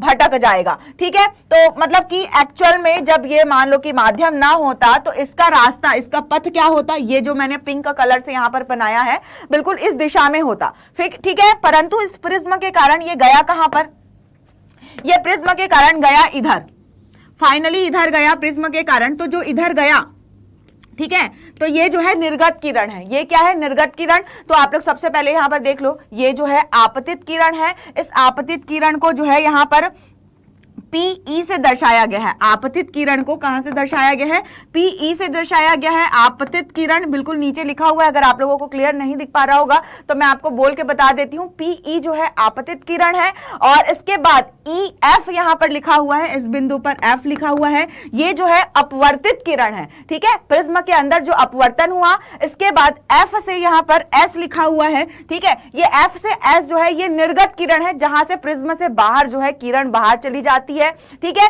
इसके बाद जहां पर आपतित हो रही है तो जो यहां पर हम अभिलंब खींचेंगे, क्या करेंगे यहां पे बीच में जब हम लोग यहां पर अभिलंब खींचते हैं तो ये वाला जो हमारा कोण होता है, इस कोण को हम लोग क्या बोलते हैं, आपतन कोण। बिल्कुल आप लोगों ने पूरा पढ़ा है प्रकाश वाले चैप्टर में। और यहां पर जब बाहर निकलेगा, ठीक है, तो वहां पर वो क्या कहलाता है, निर्गत कोण कहलाता है। क्या कहलाता है, निर्गत कोण। परंतु यहां पर एक्चुअल में जो हुआ क्या, ये जो है अपने मार्ग से विचलित हो गया। जाना था इधर इस पिंक वाली लाइन की तरफ, चला गया ग्रीन वाली लाइन की तरफ, तो यहां पर क्या हो गया, विचलित हो गया, अपने रास्ते से विचलित हो गया। तो जब मैं इस ग्रीन वाली लाइन को पीछे की तरफ, देखो मैं ब्लू लाइन से बना करके दिखा रही हूं, ये जो कोण बनेगा, इस कोण को हम क्या कहते हैं, विचलन कोण कहते हैं। इस विचलन कोण को यहां जो है मैं डी से प्रदर्शित कर रही हूं, क्योंकि यहां पर इसको अंग्रेजी में बोलते हैं एंगल ऑफ डिस्पर्शन। तो डी फॉर डिस्पर्शन से इसको जो है प्रदर्शित किया जाता है। हिंदी में इसको बोलते हैं विचलन कोण। क्या बोलते हैं, विचलन कोण। तो ये विचलन कोण जो है हम लोगों को प्रिज्म में प्रकाश के अपवर्तन की वजह से प्राप्त हो रहा है। प्रिज्म में प्रकाश के अपवर्तन की वजह से हम लोगों को ये प्राप्त हुआ। बिल्कुल अगर आप लोगों को ये पूछेगा तो ये डायग्राम आप लोग बनाएंगे, ये पूरा डायग्राम मैं हो सके तो आप लोगों को यहाँ पे बना के बता देती हूँ। बिल्कुल जो आप लोगों का यहाँ पर प्रिज्म था, प्रिज्म के सामने का त्रिभुज वाला हिस्सा आप यहाँ पर बनाए, और यहाँ पर ये जो है आप लोगों का क्या हो गया, आपतित किरण, ये आपतन कोण हो गया। और आपतित किरण और आपतन कोण के बाद यहाँ पर क्या हो गया, ये अपवर्तित हो गया। अपवर्तित होने के बाद वापस से ये जब बाहर गया तो ये क्या हो गया आप लोगों का, यहां पर आप लोगों का बनेगा क्या, यहां पर आप लोगों का ये बनेगा निर्गत कोण, ठीक है। एग्जिट और एंटर कर रहा है, यहाँ पे ये बाहर निकल रहा है, निर्गत कोण। और यहां पर जो है अपने रास्ते से भटका, जाना चाहिए था इसको इधर, चला गया इधर। तो हम ये वाली लाइन को अगर पीछे बढ़ाएंगे तो यहां पर हम लोगों को क्या मिलेगा, ये मिलेगा हम लोगों को विचलन कोण। ये क्या मिलेगा, विचलन कोण, जिसको हम क्या बोलते हैं, एंगल ऑफ डिस्पर्शन बोलते हैं। तो पूरा नामांकित रेखा चित्र आप लोगों को एग्जाम में जरूर बनाना है, और ये क्वेश्चन पूछा भी जाता है। और बिल्कुल जैसे यहां पर गया है ना, तो किरण गई, तो ये तो हम लोगों ने अभी केवल और केवल अपवर्तन के बारे में पढ़ा था कि किस प्रकार से हम लोगों को डिस्पर्शन कोण मिला, यहां पर किस प्रकार से हम लोगों को विचलन कोण यहां पर मिला। तो विचलन कोण के लिए आप लोगों को सवाल पूछ सकता है, इसके रिलेटेड ऑब्जेक्टिव भी हम करेंगे, और इसके रिलेटेड एग्जाम में भी आप लोगों का ऑब्जेक्टिव जो है वो पूछे जा सकते हैं, ठीक है। और बिल्कुल यहां पर ये जो होता है, इसमें जो है किस तरह से, मतलब अगर हम यहां पर श्वेत प्रकाश की किरण पुंज को डालते हैं तो श्वेत प्रकाश की किरण यहां पर इस प्रिज्म के माध्यम से कैसे जो है 7 रंगों में विभाजित होती है। और जो प्रकाश का यहां पर, एक श्वेत प्रकाश का यहां पर 7 रंगों में जो विभाजन है, यही क्या कहलाता है आप लोगों का, प्रकाश का विक्षेपण कहलाता है। जब श्वेत प्रकाश की किरण का एक प्रिज्म में क्या होता है, अपवर्तन होता है, तो ये क्या होता है, 7 रंगों में टूट जाता है, एक तथा एक 7 रंगों की पट्टी का निर्माण करता है, ठीक है। 7 रंगों की पट्टी का निर्माण करता है। बिल्कुल हम प्रैक्टिकल देखेंगे, वीडियो के माध्यम से मैं आप लोगों को समझाऊंगी। प्रकाश के इन अवयवी वर्णों को, बैंड को हम क्या कहते हैं, स्पेक्ट्रम। ये जो है हमारा क्या कहलाता है, श्वेत प्रकाश का स्पेक्ट्रम कहलाता है। बिल्कुल, और इंद्रधनुष जब भी दिखाई देता है बारिश के दिनों में, तो हम सभी जो है बहुत ही ज्यादा एंजॉय करते हैं। बिल्कुल यार, आप खुद सोचो ना, अगर ये वर्ल्ड अगर एकदम ही व्हाइट कलर का होता तो क्या कुछ मजा आता क्या। बिल्कुल सिंगल 1-2 कलर में, ब्लैक एंड व्हाइट जमाने में जब टीवी आता था, ग्रैंड पेरेंट्स के जमाने में जब टीवी आता था, तो उसमें बिल्कुल ब्लैक एंड व्हाइट दिखाता था, कुछ भी इतना मजा नहीं होता। अब पूरी कलरफुल वर्ल्ड है, हमारी आंखों से तो हम कलरफुल वर्ल्ड देख ही रहे हैं। बिल्कुल हम जो है अपने फोन में और अपने टीवी में सब जगह भी हम लोग सारी चीजें कलरफुल देख रहे हैं। तो जितना ज्यादा कलरफुल है, जितना ज्यादा जो है हम लोग उसको क्लैरिटी से देख पा रहे हैं इन स्पेक्ट्रम्स के माध्यम से, उतना ज्यादा हम लोगों को चीजें जो है बहुत ही खूबसूरत दिखाई देती है। बिल्कुल अगर हम डेकोरेशन करते हैं तो अगर कलरफुल डेकोरेशन होता है तो सबको अच्छा लगता है कि नहीं, सुंदर चीजें तो सबको अच्छी लगती है। बिल्कुल, तो ये प्रकाश के विक्षेपण के बारे में हम लोगों ने पढ़ा, ठीक है। अब जब हो क्या रहा था कि प्रकाश का जब विक्षेपण हो रहा था, तो यहां पर ना मतलब कि जो है एक एक्सपेरिमेंट किया आइजैक न्यूटन जी ने। तो बिल्कुल ये वही न्यूटन बाबा हैं जो आप लोगों ने कक्षा 9वीं में पढ़ा होगा, जब उन्होंने गुरुत्वाकर्षण का कॉन्सेप्ट दिया था, जहां पर बिल्कुल एक सेव को पेड़ से गिरते हुए देखा था। उन्हीं न्यूटन बाबा के बारे में मैं यहाँ पे आप लोगों को बता रही हूँ कि कोई भी प्रकाश जो सूर्य के प्रकाश के जैसा स्पेक्ट्रम बनाता है, मतलब कि सूर्य के प्रकाश के जैसा स्पेक्ट्रम बनाता है, वह प्रायः क्या कहलाता है, श्वेत प्रकाश कहलाता है। तो ये यहाँ पर जो है श्वेत प्रकाश जो हम लोग प्रिज्म में अंदर डाल रहे थे, ठीक है। तो इस श्वेत प्रकाश में क्या हो रहा था, आप लोग देख सकते हो। वापस से ये डायग्राम में आप लोगों को दिखाती हूं। यहां पर बिल्कुल प्रकाश का अपवर्तन ही हो रहा था, जैसा कि हम लोगों ने पहले पढ़ा हुआ है। तो यहां पर जो रेड कलर की लाइट थी, रेड कलर की लाइट थी, उसमें जो विक्षेपण उसका जो मतलब विक्षेपण है वो सबसे कम हो रहा है ना, मतलब कि ये जो है सबसे कम मुड़ रही है। और यहाँ पे जो हमारी पर्पल कलर है, ये जो पर्पल कलर आप लोग देख पा रहे हो नीचे में, ये पर्पल कलर जो है सबसे ज्यादा मुड़ रही है,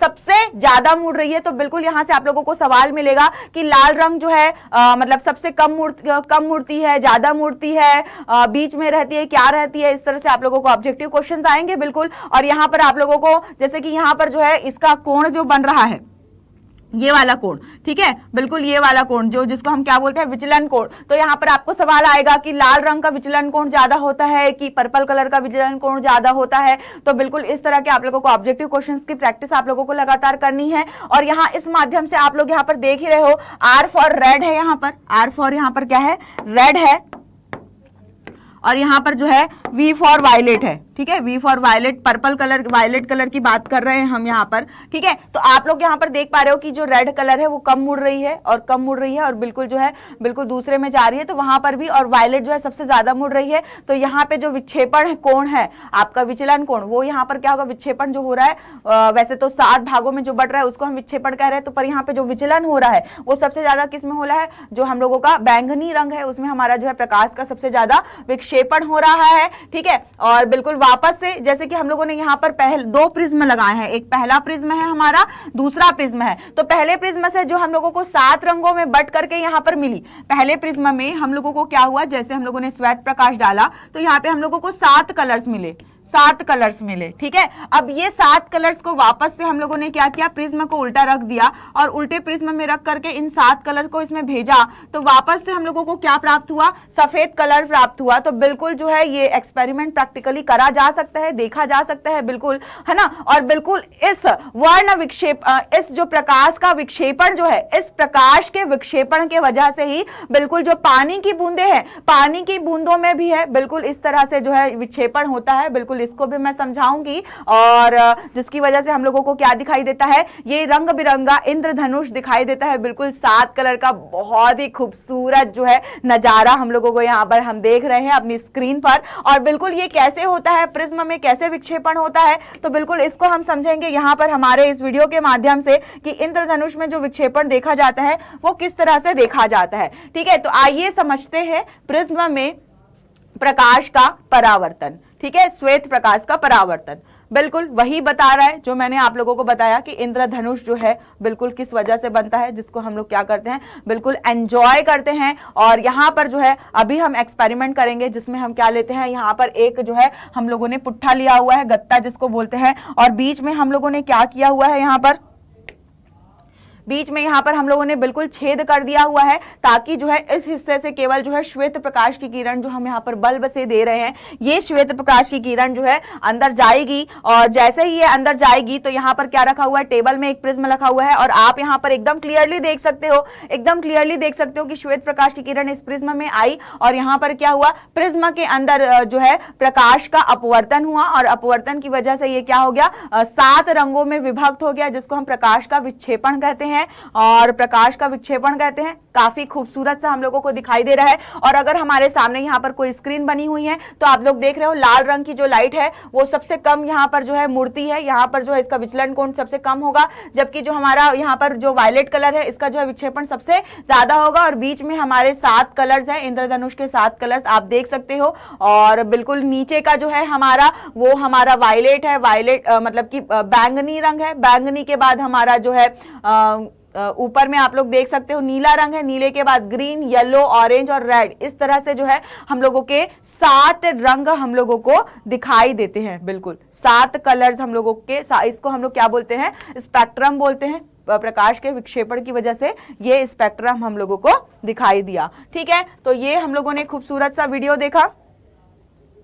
और बिल्कुल ये ही इंद्रधनुष है आप लोगों का। तो भाई कैसा लगा आप लोगों को ये वीडियो, जल्दी से सब बच्चे कमेंट करके बताएंगे कि आप लोगों को जानकर कैसा लगा कि ये रंग बिरंगी दुनिया प्रकाश के विक्षेपण की वजह से हम लोगों को कलरफुल दिखाई देती है। अगर प्रकाश का विक्षेपण नहीं होता, अगर आप लोग ये जो है चैप्टर नहीं पढ़ रहे होते, अगर आप प्रिज्म के कॉन्सेप्ट को नहीं समझते तो आप लोगों को ये कभी समझ में ही नहीं आता कि ये हमारी खूबसूरत सी दुनिया जो है इतनी रंग बिरंगी क्यों दिखाई देती है। और बिल्कुल जो यहाँ पर जो इंद्रधनुष जो हम लोगों को दिखाई देता है, तो जैसे कि यहाँ पर जो हमारी पानी की जो वर्षा की बूंद है, यहाँ पर ये वर्षा की बूंद जो है बिल्कुल एक प्रिज्म की तरह ही क्या करती है, एक प्रिज्म की तरह ही कार्य करती है। और यहाँ पर भी क्या होता है, श्वेत प्रकाश की जो किरण है, सूर्य के द्वारा जो श्वेत प्रकाश की किरण होती है वो यहाँ आ रही होती है और यहाँ पर आकर के क्या होती है, यहाँ पर एक बार इसका अपवर्तन होता है, दोबारा दूसरी सतह पर पहुंचता है, तो दूसरी सतह पर वापस से अपवर्तन होता है।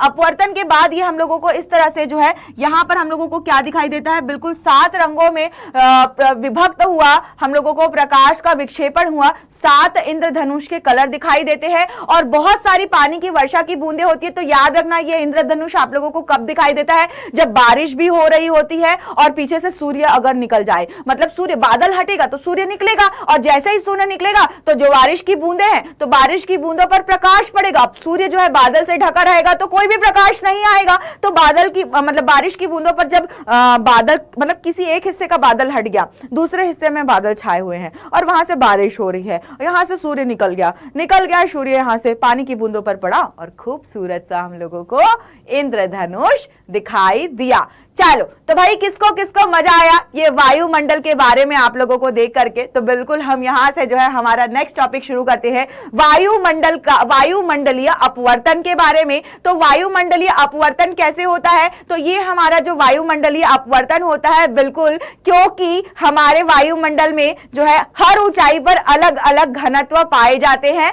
जिसकी वजह से जब प्रकाश की तरंगे, बिल्कुल सूर्य हमारा प्रकाश का स्रोत है, ऊर्जा का स्रोत है और जो है पृथ्वी में जो प्रकाश आता है तो बिल्कुल वहीं से आता है। तो प्रकाश की तरंगे या किरणें जो होती है क्या होती है, जब सूर्य मतलब पृथ्वी के अंदर प्रवेश करती है, ठीक है, तो ये जो हमारा वायुमंडल है, तो इसमें वायुमंडल में ऊपर में बहुत सारे सघन, मतलब कि कहीं पर जो है ज्यादा घनत्व होगा, कहीं पर कम घनत्व होगा, मतलब कि कहना चाहिए कि धूल वगैरह है जो है या फिर जितने भी गैसेस हैं वो बहुत ज्यादा पास पास होंगे तो वो सघन होगा, जहां दूर दूर होंगे वो विरल होगा। तो अलग अलग लेयर्स हैं, अलग अलग लेयर्स की वजह से वहां पर जाहिर सी बात है सघन से विरल, विरल से सघन, सघन से विरल, विरल से सघन, तो ये सिलसिला चलता रहता है, जिसकी वजह से हम लोगों को वायुमंडल में क्या होता है, अपवर्तन, मतलब वायुमंडल का अपवर्तन हम लोगों को देखने के लिए मिलता है, क्योंकि हर लेयर का अपवर्तनांक क्या होगा, हर लेयर का अपवर्तनांक अलग अलग होगा, जिसकी वजह से वायुमंडल में क्या होता है,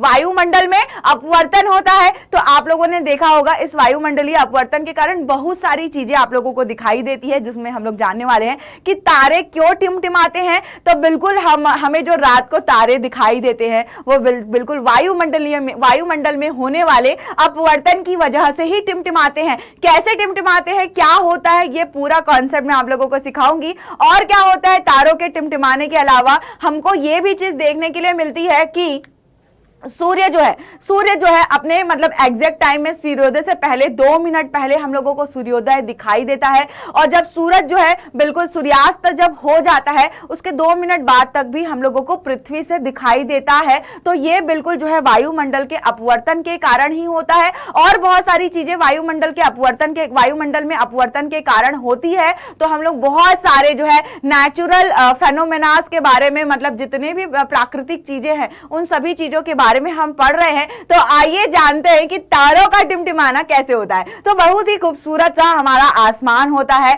और बिल्कुल जब हम बिल्कुल बहुत ही खूबसूरत सा जब माहौल होता है तो क्या होता है, बिल्कुल रात के समय में यूं बैठ लिए दोस्तों से बातें कर रहे हैं। अब आजकल क्या कर रहे हैं, फोन में दोस्तों से बातें कर रहे हैं, बतिया रहे हैं। क्यों भाई, बतियाते हो कि नहीं? तो बिल्कुल आसमान में तारे देखते हुए बतिया रहे हैं, ठीक है।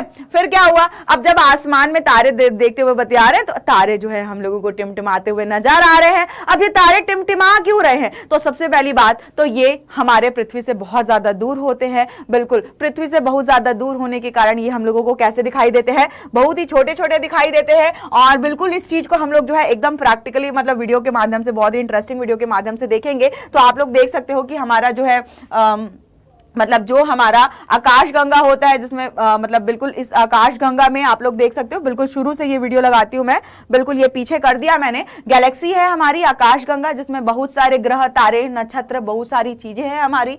तो बिल्कुल ये बीच में हमारा सूर्य होता है, सूर्य भी एक तारा होता है, पर इसके अलावा भी और बहुत सारे तारे होते हैं जो पृथ्वी से बहुत ही ज्यादा दूर होते हैं। पृथ्वी से क्या होते हैं, बहुत ही ज्यादा दूर होते हैं। तो बहुत ज्यादा दूर होने के कारण ये हम लोगों को कैसे दिखाई देते हैं, ये बिल्कुल हम लोगों को बिंदु रूप में दिखाई देते हैं। ये तो हमारा सूर्य हो गया, सूर्य दिखा रहा है आप लोगों को, और ये जो बाकी तारे हैं वो क्या है, बहुत ही दूर है। तो वो लोग, सूर्य जो है बड़ा से दिखाई देता है, पर बाकी सब चीज हम लोगों को कैसे दिखाई देते हैं, बिल्कुल हमारी आंखों में छोटे छोटे दिखाई देते हैं। हमारी आंखों में ये तारे जब देखते हैं तो ये बिल्कुल टिमटिमाते हुए क्यों दिखाई देते हैं, तो इसका कारण ये होता है कि जब मतलब हमारी आंखों में यहाँ पर क्या होता है कि बहुत दूर से जब प्रकाश किरण पड़ती है, मतलब कि तारों का जब प्रकाश हमारी आंखों में आता है, ठीक है, तो उसकी वजह से क्या होता है, मतलब बिल्कुल उसकी वजह से, मतलब आप लोग बहुत सारी चीजें देख पा रहे हो यहाँ पर कि मतलब काफी सारी चीजें हम लोगों को यहाँ पर दिखाई दे रही है, ठीक है, खूबसूरत सी हम लोगों को दुनिया दिखाई दे रही है। ये सारी चीजें वायुमंडल में अपवर्तन का आप लोगों को झलक दिखाई दे रही है, पर हम जो है मेन यहाँ पर तारों के टिमटिमाने के बारे में बात कर रहे हैं, ठीक है। तो ये हम लोगों ने मतलब कि सारा कुछ मानव नेत्र के बारे में भी पढ़ लिया, और तारों का जो टिमटिमाना है, बिल्कुल तारों का जो टिमटिमाना है वो क्या हो गया, वो क्या बता रहे हैं आप लोगों को, तो बेहतर होगा कि हम जो है ये तारों का टिमटिमाना जो है ये होगा क्या, आपका जो वायुमंडल का जो लेयर्स है ना, वायुमंडल का जो लेयर्स है वो लेयर्स में अलग अलग, वायुमंडल का जो लेयर्स है उस लेयर्स में अलग अलग अपवर्तनांक होता है, जिससे सघन से विरल माध्यम में जो है आप लोगों का प्रकाश प्रवेश करता है, और हर बार जो है वो क्या होता है, हर बार अपने रास्ते को बदलता है, जैसे कि प्रिज्म में अपने रास्ते को बदल रहा था, ठीक है। तो वो क्या होता है, वापस से रास्ता बदलते हुए यहाँ पर मान लो कौन खड़ा है, यहाँ पर मान लो कि शुभम खड़ा हुआ है, तो शुभम के पास आंखों में आता है, और आंखों में आता है तो वो एग्जैक्ट जिस पोजीशन पर है उस पोजीशन पे ना दिखाई दे करके क्या होता है, उससे थोड़ा हट करके, है ना, उससे थोड़ा हट करके हम लोगों को जो है एक मतलब कहना चाहिए आभासी प्रतिबिंब दिखाई देता है। क्या दिखाई देता है, आभासी प्रतिबिंब दिखाई देता है। तो बिल्कुल इस वजह से जो हमारे तारे हैं वो हम लोगों को क्या होते हैं, बिल्कुल टिमटिमाते हुए दिखाई देते हैं। और यहाँ पर अगर आप लोगों को डायग्राम बनाने के लिए पूछा, तारों का टिमटिमाना एग्जाम में आया, तो बिल्कुल छोटी सी थ्योरी लिखनी है। देखो इस चैप्टर से बहुत ही आसान सवाल आप लोगों को आने वाले हैं। ये चैप्टर ही बहुत ही इंटरेस्टिंग है, मजेदार है, बिल्कुल हमारे नेचर के बारे में हम लोगों को बता रहे हैं। तो भाई प्रकृति से तो प्यार सभी को होता है, नेचर के बारे में जानना सभी को अच्छा लगता है। तो बिल्कुल आप लोग जो है इस तरह से आभासी स्थिति का डायग्राम बना सकते हो। इसका एक्चुअल में किरण मार्ग ये है, पर क्योंकि अपने रास्ते से भटक जाता है, जो हम लोगों ने अपवर्तन के बारे में पढ़ा, प्रकाश का अपवर्तन, बिल्कुल उसी की वजह से हम लोगों को तारे जो है टिमटिमाते हुए प्रतीत होते हैं। जब हम अग्रिम सूर्योदय और विलंब सूर्यास्त की बात करते हैं तो ये क्यों होता है, तो बिल्कुल ये भी प्रकाश के जो है ये बिल्कुल हमारे वायुमंडल में प्रकाश के अपवर्तन की वजह से ही होता है। जैसे कि हम जो है वायुमंडल, मतलब ये जो हमारी पृथ्वी है, और बिल्कुल यहाँ पर मैं किसको बिठा देती हूँ, यहाँ पर मान लो कि कोई आकाश बैठा हुआ है, बिल्कुल आकाश में मैंने आकाश को बैठा दिया, तो बिल्कुल वायुमंडल की सतह पर जब बैठा हुआ रहता है, और बिल्कुल आप इमेजिन करो कि मान लो कि आप लोग किसी सी बीच एरिया में हो, मतलब कि समुद्र के किनारे पर कहीं पर बैठे हुए बड़ा ही प्रकृति का आनंद ले रहे हो, एंजॉय कर रहे हो, पूरी फैमिली के साथ, मम्मी पापा के साथ आप ट्रिप पर गए हुए हो, और बिल्कुल समुद्र में बीच के किनारे सुबह सुबह आप जाकर के बैठ गए। कई बार होता है ना, हम वहां पर सनसेट या फिर हम लोग सनराइज देखने के लिए जाते हैं, सूर्योदय या सूर्यास्त देखने के लिए जाते हैं, ठीक है। तो वहां पर मान लो कि समुद्र के किनारे बैठे हुए आप देख रहे हो, सूरज उगना शुरू करता है, सूर्योदय शुरू होता है, पर जैसे ही सूर्योदय शुरू होता है तो क्योंकि वहां पर बिल्कुल जो है प्रकाश जो है अपवर्तित होते हुए हमारी आंखों पर आकर के प्रकाश हमारी आंखों पर पड़ती है, तो क्योंकि अपवर्तन के कारण वो अपना जो है विचलन कोण बनाती है, और उस कोण की वजह से हम लोगों को यहाँ पर क्या होता है कि जो इसका एक्चुअल, मतलब कि इसका असली पोजीशन जो होता है वो होता है बिल्कुल नीचे, पर हम लोगों को जो है ये दिखाई देता है कैसे, थोड़ा ऊपर दिखाई देता है, थोड़ा ऊपर दिखाई देता है। इसका मतलब बिल्कुल 2 मिनट पहले बिल्कुल 2 मिनट पहले हम लोगों को क्या दिखाई देता है, 2 मिनट पहले हम लोगों को सूर्योदय दिखाई देता है और इतना खूबसूरत सा सीन होता है। आप सोचो अगर आप समुंदर के किनारे बैठे हो,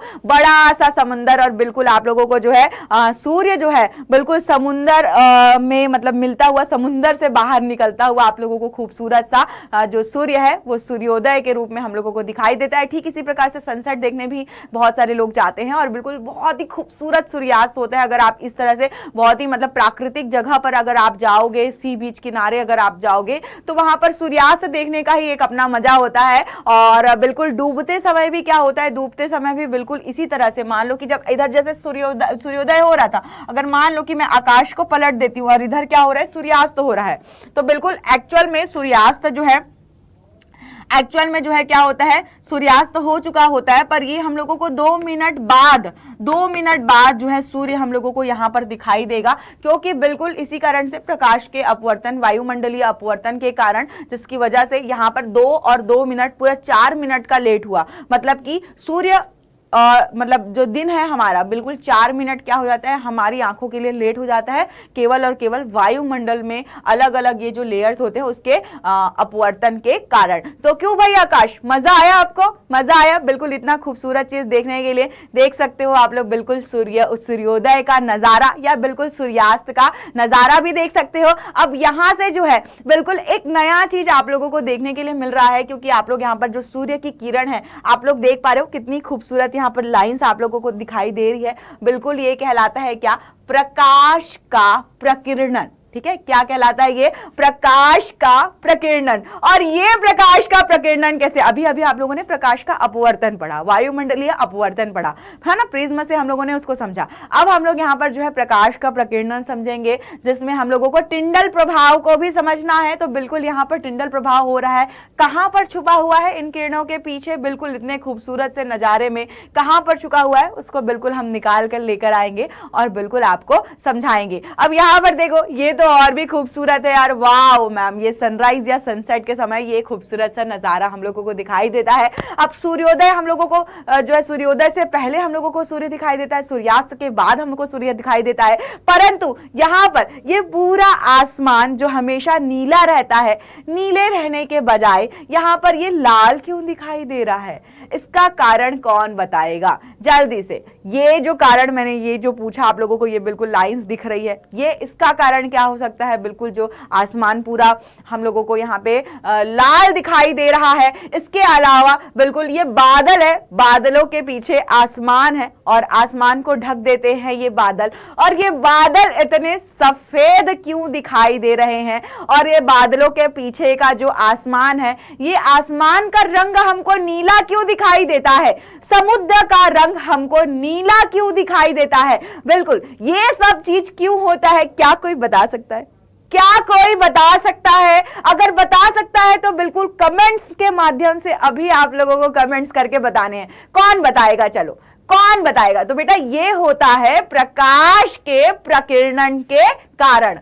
कैसे ये सारी घटनाएं जो हैं प्रकाश के प्रकीर्णन की वजह से घटित होती है, इसको हम समझेंगे हमारे अपने इस कॉन्सेप्ट पे, जिसको बोलते हैं प्रकाश का प्रकीर्णन। तो देखो गाइस, अभी मैंने आप लोगों को बताया था कि वायुमंडल में बहुत सारे लेयर्स होते हैं, कोई सघन होता है, कोई विरल होता है। इतना बात तो आप लोगों को समझ में आ ही गया होगा। ठीक है, अब यहाँ पर इतना तो समझ जाओ कि ये यहाँ पर सघन और विरल होता क्यों है, क्योंकि कहीं पर धूल के कण होंगे, कहीं पर नाइट्रोजन के कण होंगे, कहीं पर ऑक्सीजन के कण होंगे, कहीं पर कार्बन डाइऑक्साइड के कण होंगे। तो बिल्कुल इस तरह से, मतलब जैसे कि हमारा वायुमंडल है तो बहुत सारे इसमें क्या है, बिल्कुल यहाँ पर आप लोग देख सकते हो बहुत सारे जो है बिल्कुल वायुमंडलीय कण मौजूद होते हैं। ठीक है, तो यहाँ पर इन कणों में क्या होता है, असमान रूप से परावर्तन होता है, जिसकी वजह से जो आप लोगों ने यहाँ पर देखा, जैसे कि यहाँ पर जो सूर्य की किरण थी, सूर्य की किरण जब सुबह सुबह आ रही है तो बिल्कुल सारे धूल के और जितने भी गैस है सारे कणों को पार करते हुए आ रही है। बहुत सारी चीजें जो है हमारे वायुमंडल में घुली मिली हुई है, और इन सबको जब वो पार करती हुई आ रही है तो हर कणों पर यहाँ पर क्या हो रहा है, आप लोग देख सकते हो यहाँ पर बहुत सारे कणों पर यहाँ पर जो है क्या हो रहा है, प्रकाश का असमान परावर्तन हो रहा है, जिसकी वजह से प्रकाश जो है बिखरा हुआ सा दिखाई दे रहा है। कैसा दिखाई दे रहा है? बिखरा हुआ सा दिखाई दे रहा है। और इस बिखरे हुए से प्रकाश को ही हम बोलते हैं क्या? प्रकाश का प्रकीर्णन। ये जो इफेक्ट प्रकाश की किरणों में जो हो रहा है, यही क्या कहलाता है? प्रकाश का प्रकीर्णन कहलाता है। तो बिल्कुल जो हम लोगों ने अभी ये सारी चीजें तो देखी, आकाश नीला दिखाई देना और यहां पर जो है बादलों का सफेद दिखाई देना, और ये जो है यहां पर इस समय में जो है पूरे आसमान का लाल दिखाई देना, ये सब प्रकाश के प्रकीर्णन के कारण होता है। तो आई होप कि आप लोगों को प्रकाश का प्रकीर्णन तो समझ में आ ही गया होगा कि वायुमंडल में सूक्ष्म कणों द्वारा प्रकाश की किरणों का जो असमान परिवर्तन है, जिसकी वजह से हम लोगों को क्या मिलता है? प्रकाश के प्रकीर्णन की घटना मिलती है। इसको बोलते हैं अंग्रेजी में स्कैटरिंग ऑफ लाइट, और ये बहुत ही ज्यादा इंपॉर्टेंट है और बहुत ही मजेदार है, जिसकी वजह से हम लोगों को ये खूबसूरत दुनिया दिखाई दे रही है। आसमान नीला, बादल सफेद, और इसके अलावा जो हो गया समुद्र जो है हमारा नीला दिखाई दे रहा है। सबके कारणों को मैं एक एक करके बताऊंगी। और ये जो मतलब प्रकीर्णन है, इस प्रकाश के प्रकीर्णन के कारण हम लोगों को एक इफेक्ट देखने के लिए मिलता है। और ये जो इफेक्ट, ये जो प्रभाव है, इसका नाम है क्या? टिंडल प्रभाव। तो बिल्कुल जिस तरह से मैंने अभी अभी आप लोगों को बहुत सारे पिक्चर्स दिखाए, जहां पर बिल्कुल जो है प्रकाश की किरण जो है बिखरी हुई दिखाई दे रही है, जिसको हम प्रकाश का प्रकीर्णन कह रहे हैं। तो ये जो प्रकाश का प्रकीर्णन है, ये किसकी वजह से हो पा रहा है? ये जो प्रकाश का प्रकीर्णन है, ये हमें दिखाई दे रहा है टिंडल इफेक्ट के कारण। ठीक है, किसके कारण दिखाई दे रहा है हम लोगों को? टिंडल इफेक्ट के कारण, या फिर इसको हम कहते हैं टिंडल प्रभाव। ठीक है, टिंडल इफेक्ट अंग्रेजी में कहते हैं और हिंदी में कहेंगे टिंडल प्रभाव। और इसको मैं आप लोगों को बहुत ही अच्छे ढंग से मैं समझाऊंगी, पर एक बार हम लोग देख लेते हैं कि यहां पर क्या लिखा हुआ है कि प्रकाश किरण के पुंज का वायुमंडल में विलंबित सूक्ष्म कणों से क्या होता है? परावर्तित होकर के उसका पथ दृश्य हो जाना टिंडल प्रभाव कहलाता है। मतलब कि क्या हो रहा है कि जो प्रकाश किरण की पुंज जो है वहां मतलब कि पृथ्वी पर आ रही है, वायुमंडल से होते हुए आ रही है, और वायुमंडल से सूक्ष्म कणों से जब वो गुजरते हुए आ रही है, तो वहां पर क्या हो रहा है? उन कणों पर उनका परावर्तन होने के कारण वो जो है बिखर जा रहा है। जो ये प्रभाव, मतलब जिसकी वजह से प्रकाश का प्रकीर्णन कहला रहा है, ये प्रभाव क्या कहलाता है?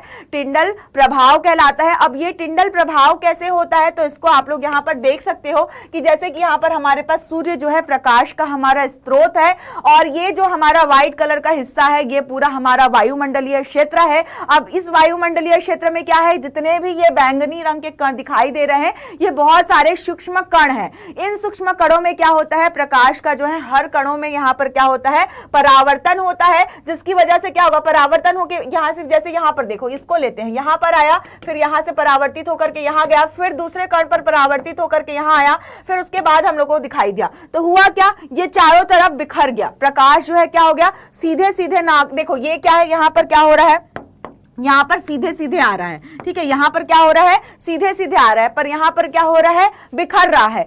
ठीक है, यहां पर कौन से किरण बिखर रहे हैं? तो ये मैं आप लोगों को बताना चाहूंगी कि जो हम लोगों ने इसके पहले वाले टॉपिक में पढ़ा था। कौन से वाले टॉपिक में? जो हम लोगों ने यहां पर, ये देखो, ये देखते हैं हम, ये प्रिज्म वाले टॉपिक में हम लोगों ने पढ़ा था कि जो हमारा बैंगनी कलर होता है, ठीक है, यहां पर जो है अपवर्तन सबसे ज्यादा अधिक होता है। ठीक है, यहां पर अपवर्तन सबसे ज्यादा अधिक होता है, तो मतलब इसका क्या हो गया? यहां पर इसका झुकाव सबसे ज्यादा अधिक हुआ। तो इसका झुकाव सबसे ज्यादा अधिक हुआ, इसका मतलब अगर यहां पर इसके पीछे हम लोग इसको खिसकाएंगे, ठीक है, तो यहां पर जो इसका विचलन कोण है, ये विचलन कोण भी सबसे अधिक होगा। ठीक है, विचलन कोण अधिक है, इसका मतलब क्या होगा कि इसका जो तरंग दैर्ध्य है, ठीक है, यहां पर जो इसका तरंग दैर्ध्य है, जो प्रकाश के विक्षेपण के कारण हम लोगों को मिल रहा है, ठीक है, यहां पर इसका तरंग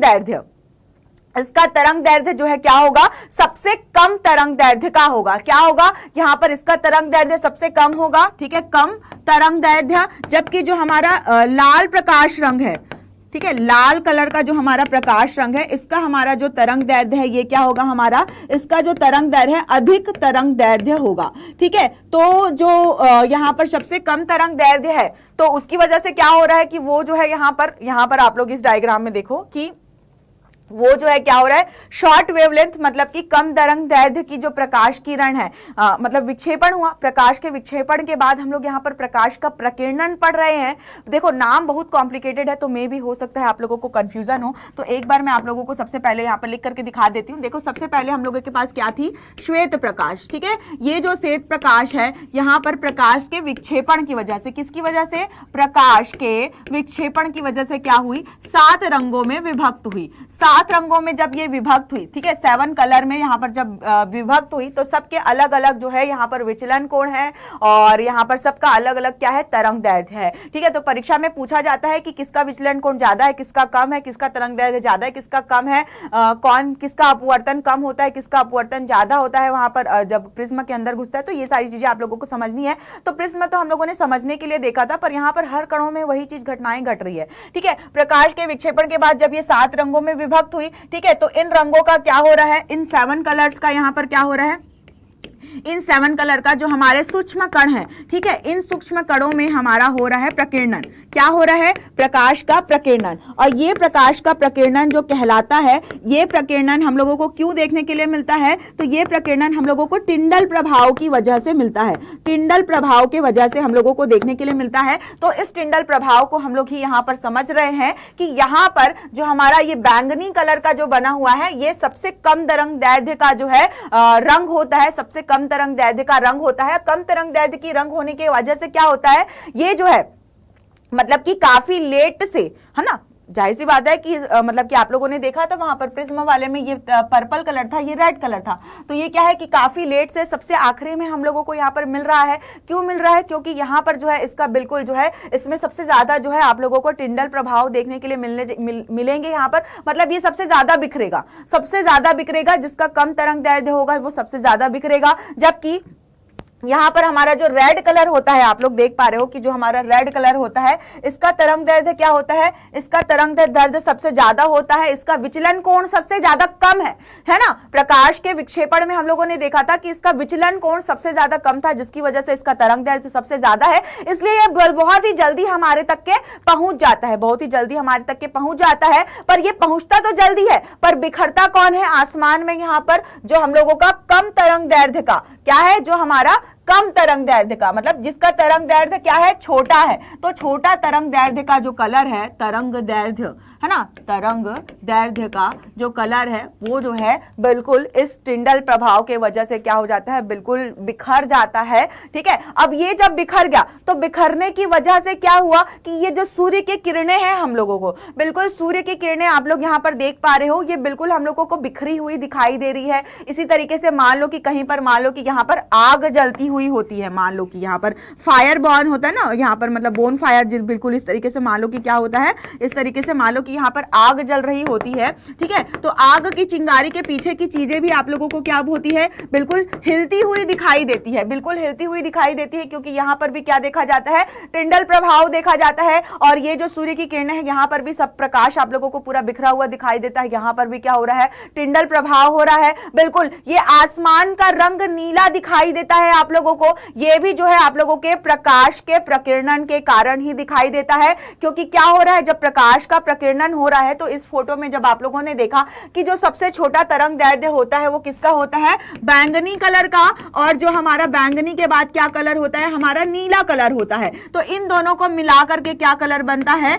आसमानी कलर बनता है। इन दोनों के मिलाकर के क्या बनता है, आसमानी कलर बनता है, मतलब स्काई ब्लू कलर, जिसकी वजह से हमारा ये जो पूरा आसमान है वो जो है फीके नीले कलर का दिखाई देता है, जिसको हम क्या कहते हैं, आसमानी कलर बोलते हैं। तो बहुत ही मजेदार चीज है ये प्रकृति, जो इतनी खूबसूरत दिखाई देती है, वो सारा का सारा जो है हमारे साइंस, हमारे फिजिक्स के इफेक्ट की वजह से ही दिखाई देती है। और बिल्कुल ये हमारा जो फिजिक्स है वही हमारी इस दुनिया को क्या बनाता है, रंग बिरंगा और खूबसूरत बनाता है, ठीक है। बिल्कुल यही चीज मैंने आप लोगों को समझाया, यहाँ पर डायग्राम के माध्यम से आप लोग देख पा रहे हो कि हमारा ये अर्थ है, हमारा ये अर्थ है, सूर्य की प्रकाश किरण हमारे यहाँ पर जो हमारा जो पृथ्वी है उसके जो सतह है इस सतह पर आ रही है। बहुत सारा यहाँ पर जो है वायुमंडलीय कण, वायुमंडल में सूक्ष्म कण मौजूद है जिसकी वजह से ये क्या कर रही है, फैल रही है। और फैलने में सबसे ज्यादा कौन फैलती है, जिसका तरंग दैर्ध्य सबसे ज्यादा कम होता है। तो हमारा बैंगनी और नीले कलर का तरंग दैर्ध्य सबसे ज्यादा कम होता है, जिसकी वजह से मतलब बाकी कलर तो बिखरते नहीं है पर सबसे ज्यादा नीला और बैंगनी कलर बिखर जाता है। क्या होता है, सबसे ज्यादा नीला और बैंगनी कलर बिखर जाता है और नीला और बैंगनी कलर बिखरने के कारण ये हम लोगों को पूरा पूरा नीला दिखाई देता है। और समुद्र की अगर हम बात करें तो समंदर का रंग नीला क्यों दिखाई देता है, तो बेटा समुद्र का रंग नीला हम लोगों को बस इसीलिए दिखाई देता है कि वहां पर भी क्या होता है, टिंडल प्रभाव देखने के लिए मिलता है, प्रकाश का प्रकीर्णन होता है। सबसे कम तरंग दैर्ध्य की जो मतलब सबसे कम तरंग दैर्ध्य का जो प्रकाश किरण है, स्पेक्ट्रम है, नीला और बैंगनी कलर का जो क्या होता है उसमें सबसे ज्यादा टिंडल प्रभाव देखने के लिए मिलता है, प्रकीर्णन सबसे ज्यादा देखने के लिए मिलता है। इस वजह से क्या होता है, चारों तरफ बिखर जाता है और हमारी आंखों में आसमान और समंदर का पानी दोनों ही क्या दिखाई देता है, नीला, क्योंकि ये एकदम मतलब विशाल काय है ना, विशाल रूप में है, इसीलिए हमको नीला दिखाई देता है। ठीक है, अब जैसे कि अगर हम बादलों की बात करें, यहाँ पर जो हम बादल सफेद क्यों दिखाई देते हैं, तो आप लोगों को मैं बताना चाहूंगी कि ये जो हमारे बादल है ना वायुमंडल से काफी ज्यादा नीचे होते हैं। अगर आप पहाड़ी एरिया में जाओगे कभी, जैसे कि मान लो आप केदारनाथ, मनाली या फिर अमरनाथ या वैष्णो देवी, इस तरह के पहाड़ी एरिया में आप कभी जाओगे ना तो बिल्कुल आप लोगों को क्या है, बादल काफी नीचे दिखाई देंगे। ठीक है, काफी ज्यादा नीचे दिखाई देंगे। तो मतलब कि क्योंकि मतलब फिर यहाँ पर क्या होता है कि बिल्कुल ये तो काफी ज्यादा पास में होते हैं, नीले होते हैं और बिल्कुल सूक्ष्म कणों का ये झुंड होता है। और यहाँ पर जो है मतलब प्रकाश का मतलब प्रकाश जो है बिल्कुल मतलब कहना चाहिए कि श्वेत प्रकाश के रूप में हम लोगों को यहाँ पर दिखाई दे रही है। इसी वजह से आप लोगों का ये आसमान जो है वो नीला दिखाई दे रहा है। जबकि इस तरह से जब शाम का समय होता है, सनसेट का टाइम होता है काफी ज्यादा शाम को, है ना, या काफी ज्यादा सुबह, तो बिल्कुल जो हमारा आसमान है लाल रंग का दिखाई देता है। तो ये आसमान लाल रंग का इसलिए दिखाई देता है क्योंकि सूर्योदय के समय और सूर्यास्त के समय, जैसे कि मान लो कि ये क्या है, ये मतलब कि ये जो है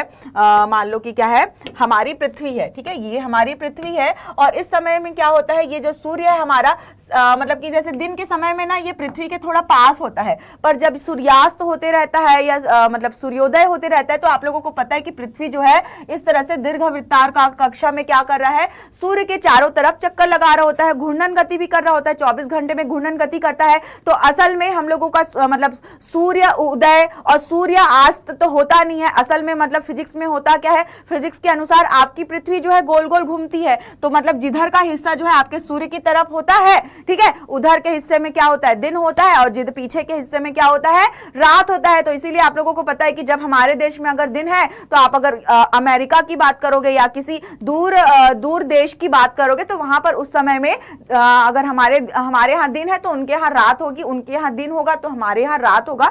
तो इसी वजह से होता है। और मतलब कि जहां पर भी हो, दिन रात जहां पर भी हो, ठीक है, जिस भी समय में मतलब कि यहाँ पर दिन की जब शुरुआत होती है या जब शाम ढलती है तो उस वक्त में ये जो हमारी पृथ्वी है वो सूर्य से दूर होती है, सूर्य से दूर होती है। ठीक है, तो सूर्य से दूरी होने के कारण, ज्यादा दूरी होने के कारण, मतलब सूर्य की दूरी जो है हमारी पृथ्वी से ज्यादा होने की वजह से क्या होता है कि जो कम तरंग दैर्ध्य की प्रकाश किरणें हैं जैसे कि बैंगनी कलर या फिर नीला कलर, वो जो है ना हमारी पृथ्वी तक पहुंच ही नहीं पाता। और अगर हम लाल रंग की बात करें, ठीक है, तो लाल रंग का जो प्रकाश का तरंग दैर्ध्य है, लाल रंग के प्रकाश का तरंग दैर्ध्य क्या होता है, सबसे अधिक होता है। लाल रंग के प्रकाश का तरंग दैर्ध्य सबसे अधिक होने के कारण शाम के समय में, मतलब जब दिन ढल रहा होता है या दिन की शुरुआत हो रही होती है, सूर्य पृथ्वी से जब काफी डिस्टेंस में होता है, काफी दूरी में होता है, तो सबसे ज्यादा तरंग दैर्ध्य की किरणें ही हमारी आंखों तक के वायुमंडल से होते हुए पहुंच पाती है। इस वजह से वहां पर केवल और केवल कौन सा कलर बिखर पाता है, लाल रंग बिखर पाता है। मतलब कि लाल रंग का हम लोगों को प्रकीर्णन वहां पर दिखाई देता है। ठीक है, तो आज हम लोगों ने जो है बहुत ही इंटरेस्टिंग इंटरेस्टिंग फैक्ट्स जाना कि हमारा जो यहाँ पर मतलब सनसेट और सनराइज के टाइम में, सूर्योदय और सूर्यास्त के टाइम में लाल रंग का क्यों दिखाई देता है, या फिर इस तरह से मतलब कि प्रकाश जो है बिखरता क्यों है, तो बिल्कुल टिंडल प्रभाव के कारण बिखरता है। और बहुत सारी चीजें आज हम लोगों ने जानी, ठीक है। और मैं इस टिंडल इफेक्ट को आप लोगों को एक वीडियो के माध्यम से एक्सपेरिमेंटल तरीके से आप लोगों को यहां पर दिखाना चाहूंगी। तो यहां पर आप लोग देख सकते हो कि 3 जो है ग्लास लिए गए हैं, ठीक है। यहां पर हम लोग जो है टिंडल प्रभाव को जो है प्रैक्टिकल करके, यहां पर प्रैक्टिकल वीडियो के माध्यम से हम लोग यहां पर समझेंगे। तो बिल्कुल जो यहां पर हम लोगों ने ग्लास लिया, इसमें हम क्या कर रहे हैं, इस ग्लास में हम लोगों ने पानी लिया है और यहाँ पर हम लोग जो है लेजर लाइट ले रहे हैं, और लेजर लाइट को, प्रकाश की किरण को यहाँ पर हम लोग क्या कर रहे हैं, पानी के माध्यम से जो है जब भेज रहे हैं तो वहां पर हम लोगों को प्रकाश का प्रकीर्णन दिखाई देगा। 3 जार हम लोगों ने लिया है। तो पहले जार में हम लोगों ने जो है सामान्य, तीनों जार में फिलहाल हम लोगों ने अभी सामान्य पानी लिया है, डिस्टिल वाटर कह रहे हैं। और ये जो सेकंड जार है ना, इसमें हम लोग थोड़ा शक्कर मिला रहे हैं, और इस तीसरे वाले में थोड़ा सा दूध मिला रहे हैं, हल्का सा। तो ये मिल्की वाटर है हमारा, और ये शक्कर घुला हुआ है। अब हम एक एक करके सारे में लेजर लाइट को जो है पास कराएंगे। तो आप लोग देख सकते हो कि जब हम लोग यहाँ पर जो है इस पानी में लेजर लाइट को पास करा रहे हैं, ठीक है। तो पानी में जब लेजर लाइट को पास करा रहे हैं तो आप लोग देख पा रहे हो कि किस तरीके से हम लोगों को लाइट यहाँ पर दिखाई दे रही है। अब हम लोगों ने सेकंड वाले में क्या, शुगर डाला था, मतलब कि शक्कर घोला था, ठीक है। तो अब यहाँ पर केवल और केवल पानी का नहीं है कण, यहाँ पर केवल शक्कर घुला हुआ है, यहाँ पर है ना, शक्कर घुला हुआ है। अब यहाँ पर अगर हम देखेंगे तो देखो लेजर लाइट कैसे दिखाई, बीच में आप लोगों को दिखाई नहीं दे रही है, सीधा सीधा जो है पास होकर के दिखाई दे रही है। अब मिल्की वाटर में देखेंगे, ठीक है। तो मिल्की वाटर में दूध, मिल्क के कण, मतलब दूध के कण यहाँ पर मिले हुए हैं। अब जब हम लोग यहाँ पर लाइट को पास कराते हैं तो देखो पूरा हम लोगों को लाइट जो है वो पास होते हुए दिखाई दे रही है। तो ये बिल्कुल प्रैक्टिकल मैंने आप लोगों को यहाँ पर वीडियो के माध्यम से दिखाया कि किस तरह से आप लोगों को दिखाई दिया। अब इसको और डिटेल में समझते हैं एक एक करके। तो थोड़ा जूम करके देखते हैं। जूम करके हम यहाँ पर देख रहे हैं, सबसे पहले जहां पर हम लोगों ने प्लेन डिस्टिल वाटर लिया था तो उसके अंदर ये जो सूक्ष्म कण मौजूद थे, तो यहां पर आप लोग देख सकते हो कि पूरा एकदम तरीके से दिखाई देगा, क्योंकि पानी जो है यहां पर लेजर लाइट को आसानी से पास होने दे रहा है, ठीक है, आसानी से पास होने दे रहा है। अब जब मैंने सेकंड वाले जार में यहां पर शुद्ध पानी में जब शक्कर मिला दिया था तो यहां पर शक्कर के कण मौजूद थे। तो शक्कर कण मौजूद होने के कारण ये सघन माध्यम हो गया था। कैसा माध्यम हो गया था? सघन माध्यम। अब इस सघन माध्यम में जब हम लोग क्या कराएंगे, यहां पर लेजर लाइट से जब हम लोग यहां पर प्रकाश की किरण पास करवाएंगे, ठीक है, तो यहां पर प्रकाश की किरण जो है ना वो क्लियरली दिखाई नहीं देगी। यहां पर मतलब क्यों नहीं दिखाई देगी? क्योंकि ये सघन माध्यम है, और सघन माध्यम में क्या हो जाती है, वो पूरी की पूरी बिखर जाती है, और बिखर जाने के कारण यहां पर जो है हम लोगों को मतलब बहुत ज्यादा क्लियर विजिबिलिटी नहीं होगा, ठीक है, अब क्लियर हम लोगों को दिखाई नहीं देगा। और ये हम लोग तीसरा ठीक मिल्क के साथ जब हम लोग करते हैं तो मिल्क के साथ भी ऐसा ही होता है, मतलब जितना क्लियर हम लोगों को पहले पानी वाले में दिखाई दे रहा था, ठीक है, उतना हम लोगों को शुगर वाले में तो दिखाई देगा ही नहीं, और मिल्क वाले में तो जो है थोड़ा बहुत हम लोगों को क्या होगा, थोड़ा बहुत हम लोगों को वहां पर दिखाई देगा। तो ओवरऑल हम लोगों ने टिंडल प्रभाव को देखा कि मान लो कि जैसे कि यहां पर जो क्या हो रहा है, यहां पर जैसे जैसे जो है, जो हम लोगों ने तरल पदार्थ जो लिया है, हम लोगों ने क्या लिया है, जो हम लोगों ने तरल पदार्थ लिया है, तो उस तरल पदार्थ के कारण क्या हो रहा है, बिल्कुल उस तरल पदार्थ के कारण जो है वहां पर जो प्रभाव है वो बदल जा रहा है, ठीक है। तो इसी तरीके से मतलब दूरी बदलने पर या तो फिर जो माध्यम है, माध्यम बदलने पर वहां पर जो है सारे जो मतलब प्रकीर्णन के प्रभाव हैं वो सारे बदले हुए देखे जा रहे हैं। तो बिल्कुल आज हम लोगों ने पूरा जो है बहुत सारी चीजें हम लोगों ने पढ़ी, बहुत ही इंटरेस्टिंग चीजें हम लोगों ने पढ़ा, पूरा रंग बिरंगा संसार, ये सब कुछ हम लोगों ने जो है बिल्कुल देख लिया। तारों का टिमटिमाना, इंद्रधनुष, प्रिज्म में हम लोगों ने जो है प्रिज्म में अपवर्तन हम लोगों ने देखा, प्रकाश का विक्षेपण, प्रकाश का प्रकीर्णन, मानव नेत्र, और उसके अलावा हम लोगों ने दृष्टि दोष के संशोधन, बहुत सारी चीजें हम लोगों ने देखी। बहुत ही इंटरेस्टिंग तरीके से हम लोगों ने इस चैप्टर को एक ही सेशन में, एक ही वन शॉट में हम लोगों ने पूरा किया है, ठीक है। और इसके बाद हम लोग कुछ ऑब्जेक्टिव क्वेश्चंस कर लेते हैं, ट्राई कर लेते हैं कि जो आपको मैंने पढ़ाया वो आप लोगों को समझ में आया कि नहीं, और इसी तरीके से और भी बहुत सारे इंटरेस्टिंग फैक्ट्स आप लोग को देखना है। हम यहाँ पर जो है ऑब्जेक्टिव क्वेश्चन तो कर रहे हैं, पर अभी अभी जो हम लोगों ने प्रकाश का प्रकीर्णन पढ़ा है तो वहां पर जैसे कि हम लोगों ने हम बहुत सारी जगह हम रेड लाइट का इस्तेमाल करते हैं और बहुत अलग अलग कलर का लाइट्स का इस्तेमाल करते हैं। तो इस तरह से आप लोगों को अपने चारों तरफ इन सारी चीजों को ऑब्जर्व करना है, समझना है कि क्या साइंस क्या फिजिक्स वहां पे लग रहा है। ठीक है, तो चलो करते हैं हम ऑब्जेक्टिव क्वेश्चन की थोड़ी प्रैक्टिस कर लेते हैं, कुछ एमसीक्यूज। तो आप लोगों के सामने पहला सवाल है यहाँ पर कि जो श्वेत प्रकाश होता है, श्वेत प्रकाश में कितने वर्ण रंग होते हैं। ठीक है, तो हम लोगों ने प्रिज्म का अपवर्तन, जिसमें हम लोगों ने प्रकाश का विक्षेपण देखा था, तो जब प्रकाश का विक्षेपण हो रहा था तो कितने कलर थे, 3, 4, 5, 7। जल्दी से कमेंट्स के माध्यम से सारे बच्चे कमेंट्स के माध्यम से आंसर करेंगे, फटाफट सारे बच्चे आंसर करेंगे। ABCD कौन सा ऑप्शन करेक्ट है? जी हाँ, बिल्कुल यहाँ पर डी ऑप्शन करेक्ट है। तो हम लोगों को जो है श्वेत प्रकाश जो है कितने कलर्स में दिखाई दे रहे थे?